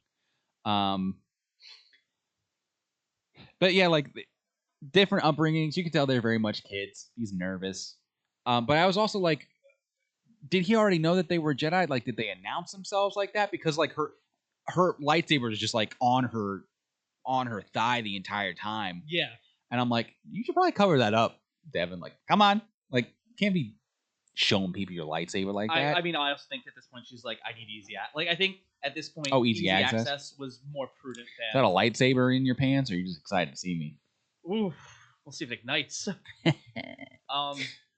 But I did like the banter of the One Piece Don Flamingo, a kid who has never known war and a kid who has only known war have different priorities and Yeah. different viewpoints. And I was like, okay, cool, we're seeing that. We're seeing the, hey, I've been fighting a war, and Riley is probably like the war happened somewhere else, but he's It reminded me a lot of you and I whenever I talk about sports too. You're like, oh, what is that sports? Sports ball? that's the sports. Well, I know you like the sports ball and the sports puck, and I know they're different. Yep. And I know now that a power play is apparently someone's in the penalty box. Yep. But and it's like, well, they have more opportunities to score. I'm like, no, they don't. They have the same amount of opportunities. They just have less defenders to go through. It should be like if they score, they get 2 points. If it's a power play, make it powerful. Anyways, Lawson and Uncle Docky are like, Lawson's like, you can't do this is the last, like, you guys need to go. I'm sorry, I can't harbor you people. And then fucking Merrick shows up at the front door. Nice little just like lightsaber through the door. I was like, already? You guys don't even have like a little time to relax. It was like from 0 to 200 right then and there. Yes. First of all, who's gonna pay for the door, man? That's true. That landlord is not gonna be happy. And also, worst timing because now Lawson's like completely implicated. Yeah. With the Jedi, their fates are intertwined. Like Jedi. The only way he could have done that is if like Docky had pulled out his lightsaber and been like holding it to Lawson, like, trust me, we're gonna do this. Yeah. And like cut up the place on the way out. It's dead. We need to go. Yeah. Yeah, that was they completely implicated him. Mm-hmm. Which, hey, if you need to make someone help you, that's not a bad way. And it's one of those things where I'm like, there's your first step to the dark side, Uncle Docky. Like, hey, it's okay to implicate someone in your like mass treason if you need to get away. It was an electric scene of events too, because I mean, like, the apartment catches fire. There's this lightsaber fight. All the while Lawson and Riley are like escaping out the window. And like they're like getting to the roof and everything. They got onto the roof and it's like, it's not a great idea because the gunships show up. And did you see Docky like deflect a gunship round? So, and Merrick does it too. I like the fact that it's like, hey, it still deflects. Yep. But it's like there's a difference between deflecting like a pew pew and a boom. Yeah. And so like you're dealing with like the recoil of it after. There's still force of it hitting you. Yeah. I'm so glad that has become a thing because I think so much, especially in the movies where it's like a lot of practical effects, but you never see how strong of a hit like some of those rounds are. Didn't Obi-Wan get struck by one from Django when they fought on the landing pad? He did, and that's what he like falls off with because he's like, yeah, he does that. Yeah. Because like Boba shoots it. Yeah, because Boba's shooting at him. But he's not a fair fight. It hits like around him. Okay. I mean, it does show that like, hey, it is a little bit stronger and a little bit of more of a hit. Yeah. But at the same time, it's like when you watch the snowspeeders like shoot the AT-AT walkers in A New Hope. Yeah. But then you see an X-wing come in, and it's like, okay, one of those is a 20mm cannon. One's like one's a 50 cannon. Yeah. That's very different. Mm-hmm. I'm really glad that like, okay, you can deflect those. They're lasers. They work like that. But also, like, I also wouldn't be surprised if eventually we see him do that and, like, the lightsaber cracks. Because it's, like, that's still a lot of force to hit this. It is, yeah. When they're making their getaway on the gunship, which, again, was, like, super cool seeing, like, gunships chasing each other. It was Lawson in the second seat in the cockpit, and it was like Devin flying. And he makes that comment, and I was laughing my ass off. He makes that comment like, do you even know how to fly this thing? And so she's like weaving through the streets and like doing great, by the way. Yeah. Great pilot, but also like, if you're in tune with the Force, you're naturally a better pilot. That's how it goes. Also, you were alive during the Clone Wars. I'm betting you've been in one or two. Yeah, right? Yeah. Like, this is not your first rodeo. But he makes a comment like, do you even know how to fly this thing? Meanwhile, she's out piloting the people who actually fly this for a living. They suck at flying. Oh, you need to go up. No, you need to go down. And yeah. It's like, nope, that worked. I thought that was a really good chase sequence. Yeah. I do like, going to the roof, Lawson, great idea. I'm sure this came like, oh. Sarcasm is the first step to the dark side, Devin. their rapport as like a team reminds me a lot of how the Bad Batch played off of like Rex during the Anaxis arc and stuff. Yeah. I love the jabs at each other while they're still working as a team, but like they're not happy about it. Yeah. Yeah. And the crash landing of the gunship and everything, and like they get split up. Because eventually they have to go underground, and I forget who's chasing Lawson and Eodiodaki, pardon me. You're good. But Merrick ends up chasing Devin and Riley, and they get split up because like they're on the train. Like yes, and they like cut it and yeah, and I love in like as the train's leaving the station, like Riley gets on first, and Devin gets on second. Did not time it right at all because Merrick gets on behind her. Yeah, it was like she's like, "Huh, I got away," and he's like, "Yeah." She's like, you know, job well done. Yeah, we did this. This train has left the station. He's not on it, and then Riley's like, behind you. He's right behind me, isn't he? Yeah, he is. That train fight. Ooh. I'm kind of confused. Maul shows up during the train fight because Devin's getting her ass kicked. Really, Devin's getting and to be fair, like it's a Padawan versus like the first brother. Like it's and this is once again this is where because Maul goes like, "Hey, do you know about their Force hunters? Yeah, their Jedi hunters because those you're not ready for this." And that does let me think that, like, hey, depending on where you were in your training, you might get some additional training because you sent, like, there are 2 Inquisitors that go after. There's 1 Inquisitor each for both Kanan and Ezra. Yep. There were 2 Inquisitors that were sent out for Cal and Master. The Master from the first game, right? So it's like 1-to-1. Yep. But like Ahsoka comes up and bodies 2 of them in fucking like she Yoda's them, like turns off their lightsabers and takes them from them.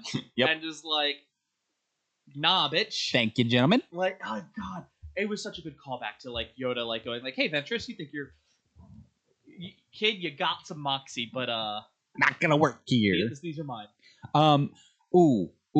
And it just really plays into like Inquisitors, like they really are just like the low level guys here. Because when you get into the Ark and Rebels and they show up on what planet were they actually on? Malachor, yeah. Right.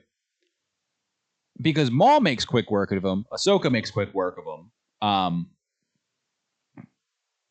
Those Inquisitors had no idea what they were walking into on that planet. You had a former Sith Lord and Anakin Skywalker's apprentice. You're not getting out alive. Sorry. Well, I mean, Ahsoka would have probably left them alive and whimpering. But Maul... Oh, those were Inquisitors that went after her there, too. Yeah. I was talking about the first time she fought the Inquisitors that were chasing Kanan. And that oh, yeah. I know you were talking about that time, but I'm just saying, like, it solidifies how inept these guys are against actual...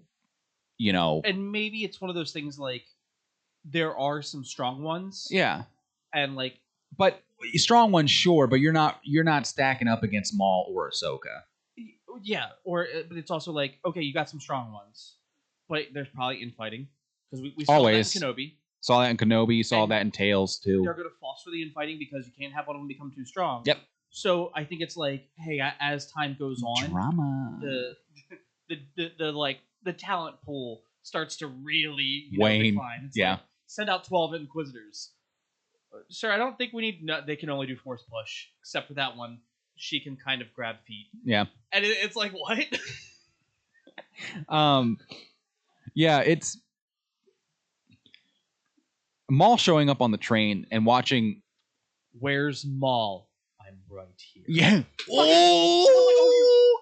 Someone's been watching Batman in their time off. Where was Maul on his way to when he sensed that Devin was close? Because they were on their way somewhere else, I think, at that point, right? The spy bot was trailing them the entire time, and like Spybot was trailing them. It was like, hey, they're in Sector 23, they're Sector 9. And Spybot's like, such a dick. I love him. Oh, he's the voice actor for that one is the lead sound guy for all of Star Wars. Is he really? Yeah. Sick. This is his breakout role. Because Rook is trying to get him away. Yeah. Because the Mandalorians are like, hey, man. We don't jive with the Empire. Yeah, and the money's going to dry up. Yep. How are we going to make money now? And I was like, okay, so you guys are not loyal to Maul. Not entirely. Rook is devoted. Her armor looks like it still has some of the paint from Mandalore on it. Yeah. The other guys are like... They're bounty hunters. We're fucking Death Watch. Yeah. I don't even think they consider themselves Death Watch. They're just more mercenaries at that point because... But it's like, it's the flat black. Like, it's just... Their armor is... I'm loyal to the money. Yes. Yeah. Cool. Fine. And to be like, okay, this is going to be... Now we're set up for season 2 of like, hey, if you get off the planet, what do you do? Yeah. Does this also like lead into like, you know, Maul and setting up what's going to end up wiping out Mandalore, them bombing the fuck out of it because Maul's like... And so that's a great question that it leaves on. Well, let's finish out the episode before we go there because I want to get into like the predictions a little bit more because the one thing I really appreciate about this show is that like Maul shows up destitute on Malachor, little old man, faking looking Sith Lord. So like we know nothing about Maul between 3 and 4 except for what we're getting right now, and that's what I love so much because this could go any number of ways. But Merrick gets his ass kicked because it's Maul, and Devin's like pitching in there too. I like reluctantly so. Like she's guarding Riley first and foremost. Her new boo thing. Yeah, I don't think that's his last. So what I liked about that was going back a little bit previously. Maul goes, "I'm right here," and jumps in. But Maul was like I can sense her getting close. Brooke's like, "Let's get the fuck out! Like this is not. I don't want to be on this planet anymore. They got an empire here. Like we can fucking let's go figure out what the Pikes are doing. We'll make our next move. We have our own plan to go." And he's just obsessed with finding this apprentice. He's always obsessed with finding an apprentice. Like, I like the idea that he's listening to the Force, though, and the Force is like talking to him. He just reminds me of that Instagram story, and it's like the guy. He's like, "Who want me?" And like it's a poll, and it's like 100% no, like nobody. that's like Maul as a master. Who want me? And so what happens though is like he looks at her and goes like, what are you going to do? Rescue her? And he goes, I just need to see if she has some resilience. Yep. I think had she if she had just run away from the Inquisitor and gotten away, he wouldn't have shown up. Yeah. I think had he got there and that she just kind of be defeated and be like, I can't do this, he wouldn't have stepped in. But the fact that she's like, okay, I'm doing this, and she's in over her head, but she's still swinging. I didn't hear no bell. Yeah. Yeah. And that's when he's like, cool. I like your moxie. I like she's got the stuff. Loyal. You have everything the gumption, that I need to work with. And then he jumps in, and he comes in with his thing, and then she's like, yeah, I'm in this too. And, he looks at her, and it's like, okay. Oh, we got something. Yeah, we're cooking. Yeah. Now it's like, all right, we're gonna have red and blue lightsaber versus one red lightsaber. Yeah. And they do the Star Wars joke. So, that's the thing though. In that fight though, you could see Maul's doing a lot of the heavy lifting too, but Riley's a weakness for Devin. I'm calling it right now. That is, I think if Devin falls to the dark side and falls into Maul's clutches, I think it's the connection, which I'm telling you, a connection's there. It's gonna grow between them. They're two adolescents in a sticky situation. It's gonna mesh. Shut up. But it's first and foremost, she was protecting Riley from this fight. But that was her order. Her master was protect Riley. Well, not just that though. But that's just, I'm just saying that they're gonna form a bond, whether it's romantic or not, who knows. But a bond's gonna form, and eventually, I think that's what keeps her from fully succumbing to the dark side. That's my prediction. Just saying. I'm put the timestamp. I'm right. You hear me, world? I'm right. Called it.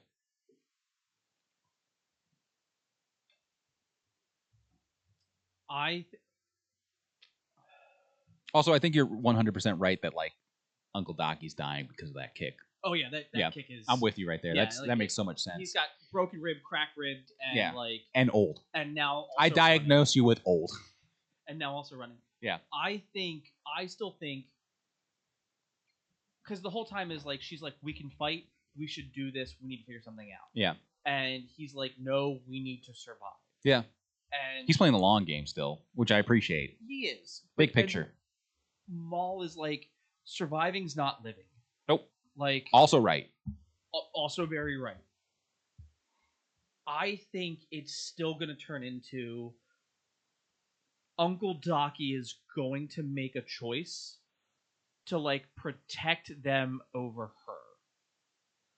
I think that's ultimately what it's going to come into is Uncle Docky is going to like sacrifice himself to protect them. Yep. And it's not going to matter, or Lawson's going to like cut a deal with his ex to like make sure his son's okay and sell them out.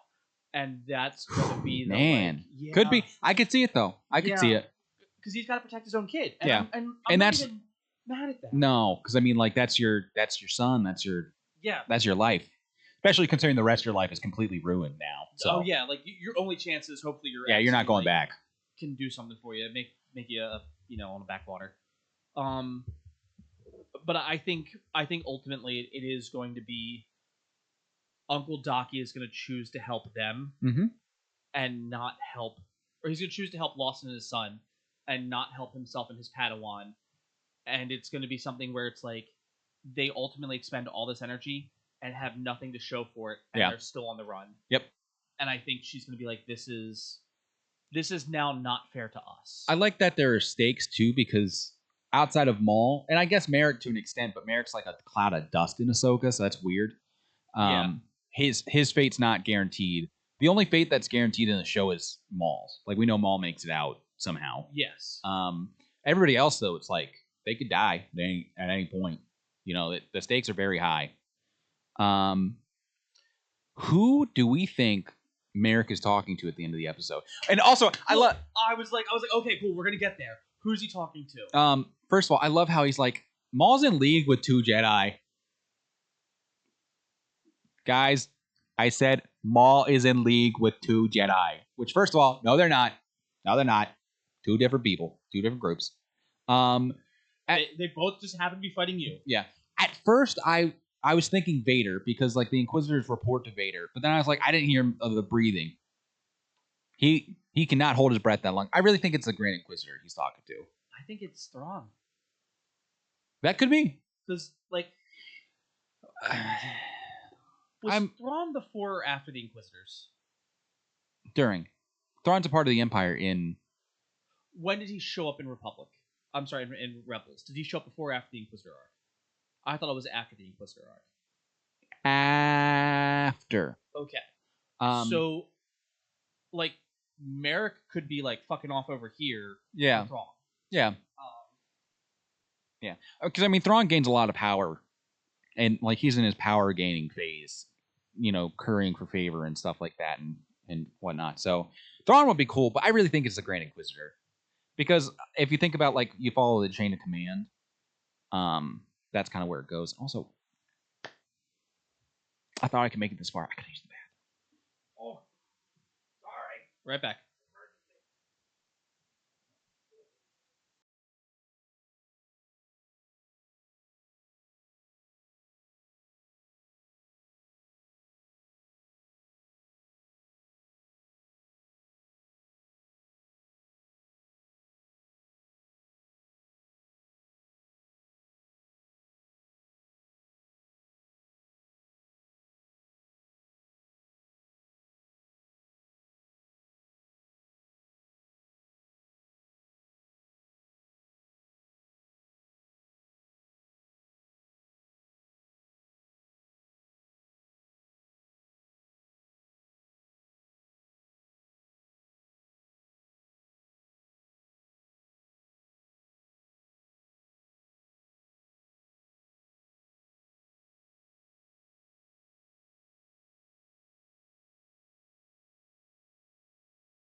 this close. We I are.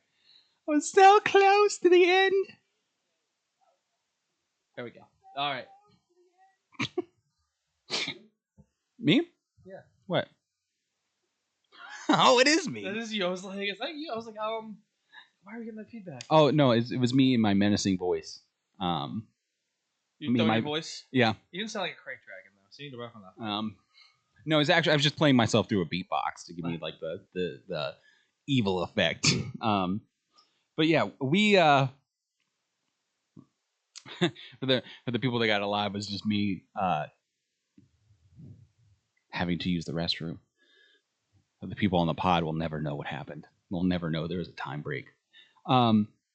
So you think he was talking to Thrawn? I think it's Thrawn. It was. I don't think it's gonna be the Emperor. No. I feel like this is such low stakes for the Emperor. He's busy. But it is also Maul. Which is why I think it's fair. I mean, it has to be high enough up. But if you're saying if Grand Admiral Thrawn, maybe he's just Admiral Thrawn at this time. Yeah. Well, because he was, I think he wasn't a Grand Admiral until Rebel. Like he got promoted to Grand Admiral, like in Rebels, I think it was. Because I think he makes a comment that like he outranks somebody, like he was like fighting for something, and he's like, actually, I outrank you now. You know. So I could be blowing that. I could be talking out of my ass right now. So there's Grand Moff Tarkin. Yeah. Or sorry, there's Grand Moff Tarkin. Yep. There's Gideon. Yep. Or there's Gus. There's Grand Moff Gus. There's Grand Admiral Thrawn. Yeah. So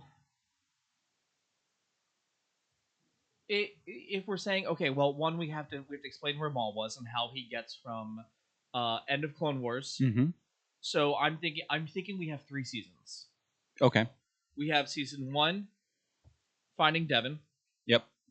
We have a time skip at some point, and we go to season 2. I think if you're talking time skips, then probably between 2 and 3. If you're just my guess, and that's what I would think. But I'm like, how you have to show him training Devin. If it gets that, that's the thing. That's what I like is that we have no idea where the direction. She's God. Yeah, but we don't know the direction it's going in. So hate to break it to you. Could be. You could be right. You could be wrong.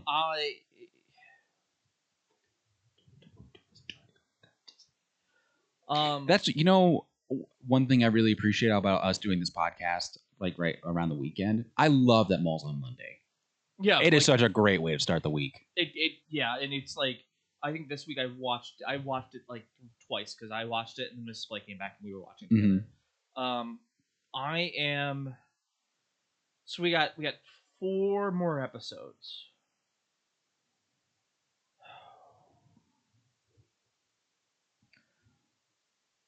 Also, Ahsoka's coming out in the fall, right? I think it might be. Okay. We have 4 more episodes. So we have to kill Master Daki. Mm-hmm. We have to... Which he's not long for the world anyway, so that's not hard. Yeah. Sorry, buddy.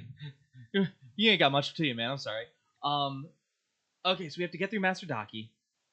And then we literally... Okay, so with Kill Master Daki, we have to make enough of a catalyst for Devin to go over to Darth Maul. Mm-hmm. And we need Maul to build up his empire of crooks. Of crooks. Well, hold on.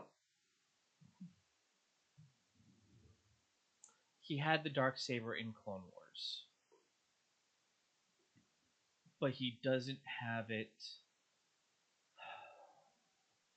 Sorry. So this is my brain's thinking. I'm going to Rebels, and when he and Ezra's like, "What's that?" and the Darksaber's chilling there, and he goes, "That's from another time when my power was all but absolute." Mm-hmm. I think is what the actual thing was. Yeah, something. You're very close.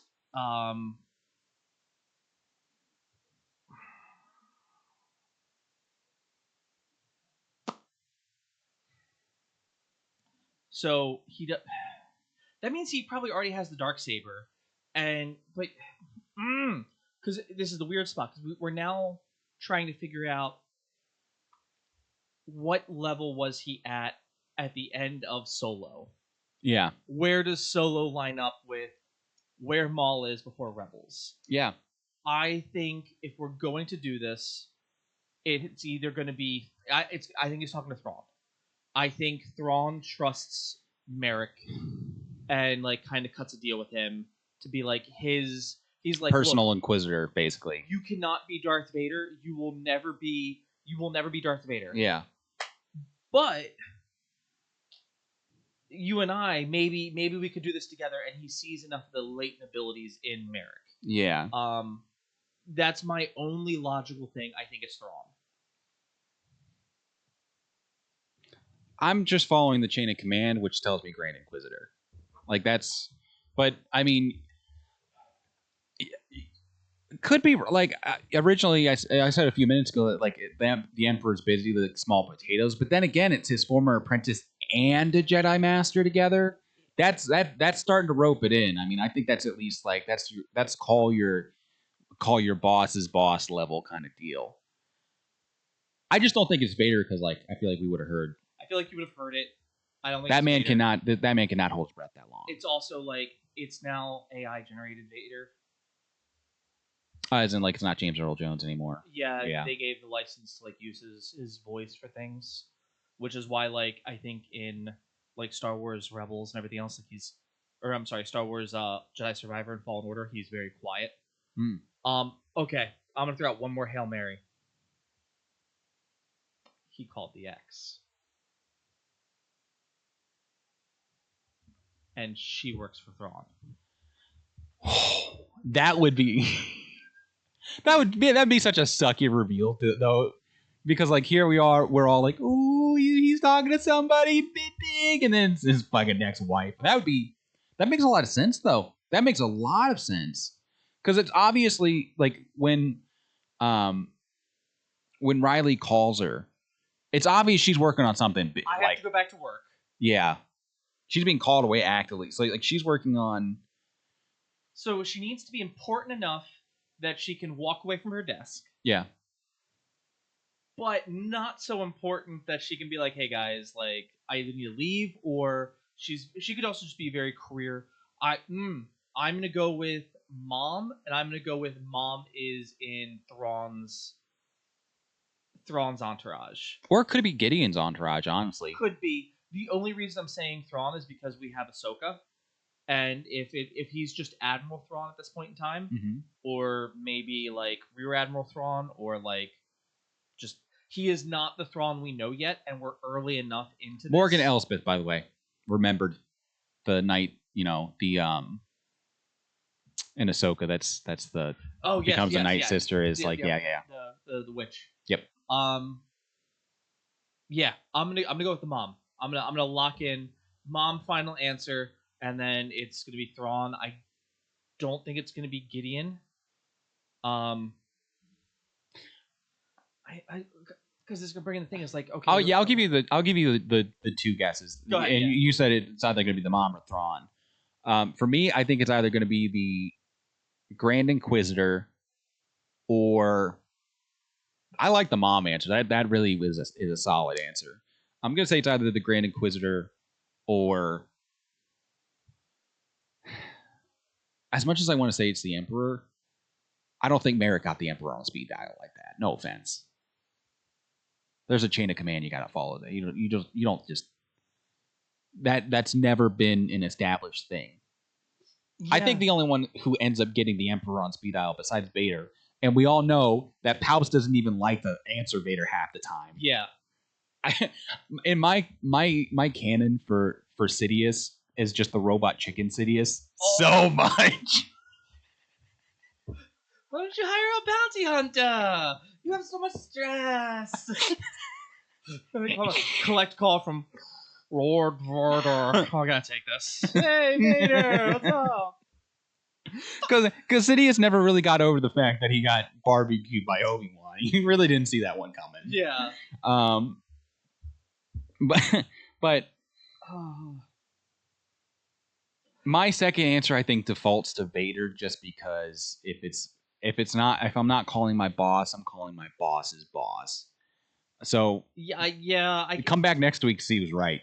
Oh my god, it's gonna be me again. It's gonna be Monday on Blue Sky. Like, fucking can't wait for Friday.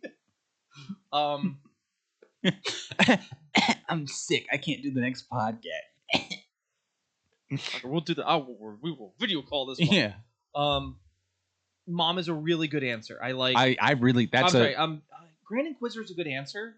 Yeah, I mean, it just makes sense. That one makes sense to me. It does. The only other reason I'm thinking is Mom, right? Is Riley calls Mom, and Merrick shows up after that too, though. But I mean, that was Merrick. I think a while later because he calls her when Dad's being interrogated. Yeah. I was like, I don't know what Dad's doing. And it's like, just tell your father to cooperate. Yeah.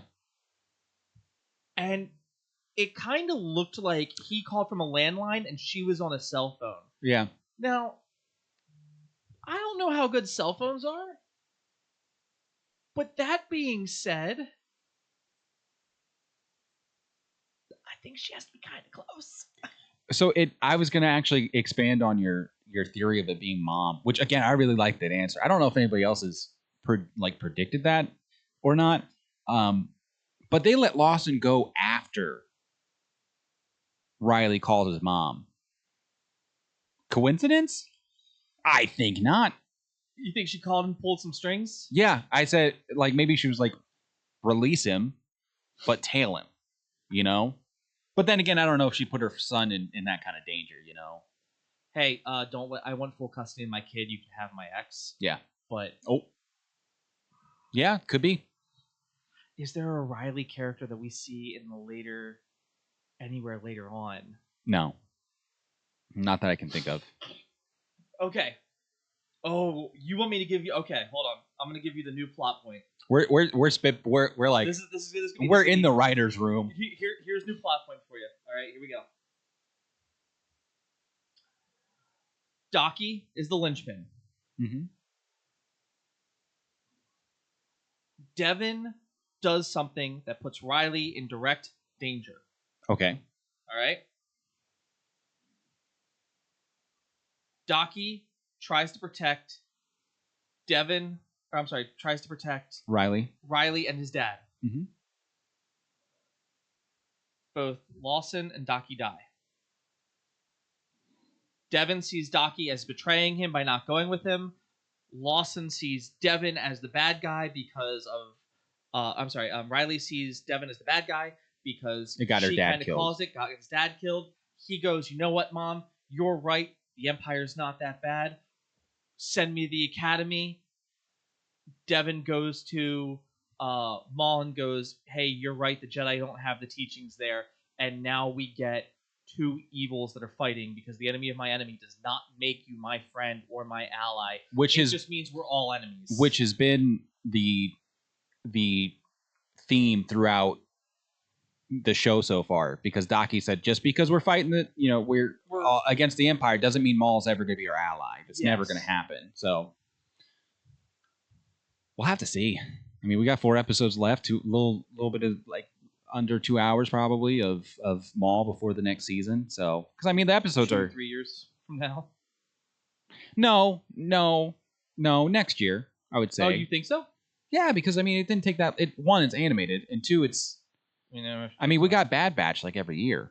We did get that. So, Batch. I mean, that's just there. You got to think, especially like I said, with how refined they've done the animation and stuff. They've been in this animation concept and style. It should be. It should be easy. All right. So, here we go. Right. Mm-hmm. These are the final chapters. Chapter 7, Call to the Oblivion. Chapter 8, Creeping Fear. Chapter 9, Strange Allies. Chapter 10, Finale. You can't. I don't think Chapter 10's named Finale. I think there's. It'd be really funny if that was its name. Yeah, straight. And it just ends with Maul going like this. You guys could see that.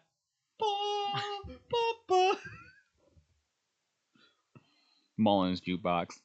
Yeah. All right, that was a good one. Palps is like sleeping in the because like you know how he turns the Jedi Temple on Coruscant into his own Imperial palace and stuff. Who does? Sorry. Palpatine he turns the Jedi Temple into his own Imperial palace. Yes.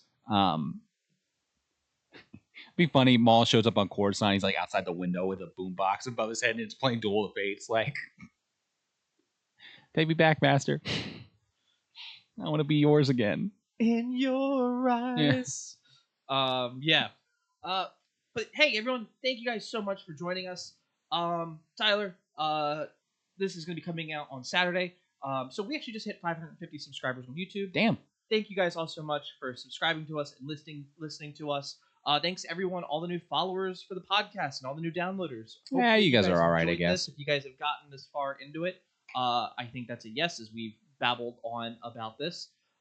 If you guys want to do that or want to reach out to us, let us know your hot takes, your less than hot takes, or anything else. The wrong button podcast at gmail.com. Be more than happy to read those on air, do some spitballs, ask any one of us questions. If I have to get Mark on a video call for these, that is perfectly acceptable for me. But yeah, check us out on YouTube where you can see your podcast, where you get the video. You can also check us out on Twitch where we'll be streaming this live on Fridays until the end of time. Well, until the end of the season. The end of time. And hang on one second. Let me before we sign off. There will be one that won't be live. Yes. But that's okay. It'll be us talking about the finale, actually, too, won't it? Yeah, the finale won't be live. Dang, that's what's gonna suck. Unless I win back till like 11 o'clock at night. Unless I win millions of dollars and I just transplant myself to Phoenix. Yeah. And then the next one will probably be either May 22nd or May 23rd for the Mandalorian and Grogu, which there is a hot chance I will be like, you're fucking going to the theaters. I don't care if we all go together. I thought that was a plan. What day is the 22nd? Friday. Okay. I need to take off that Friday, actually, then. I'll still be fucking going to Phoenix.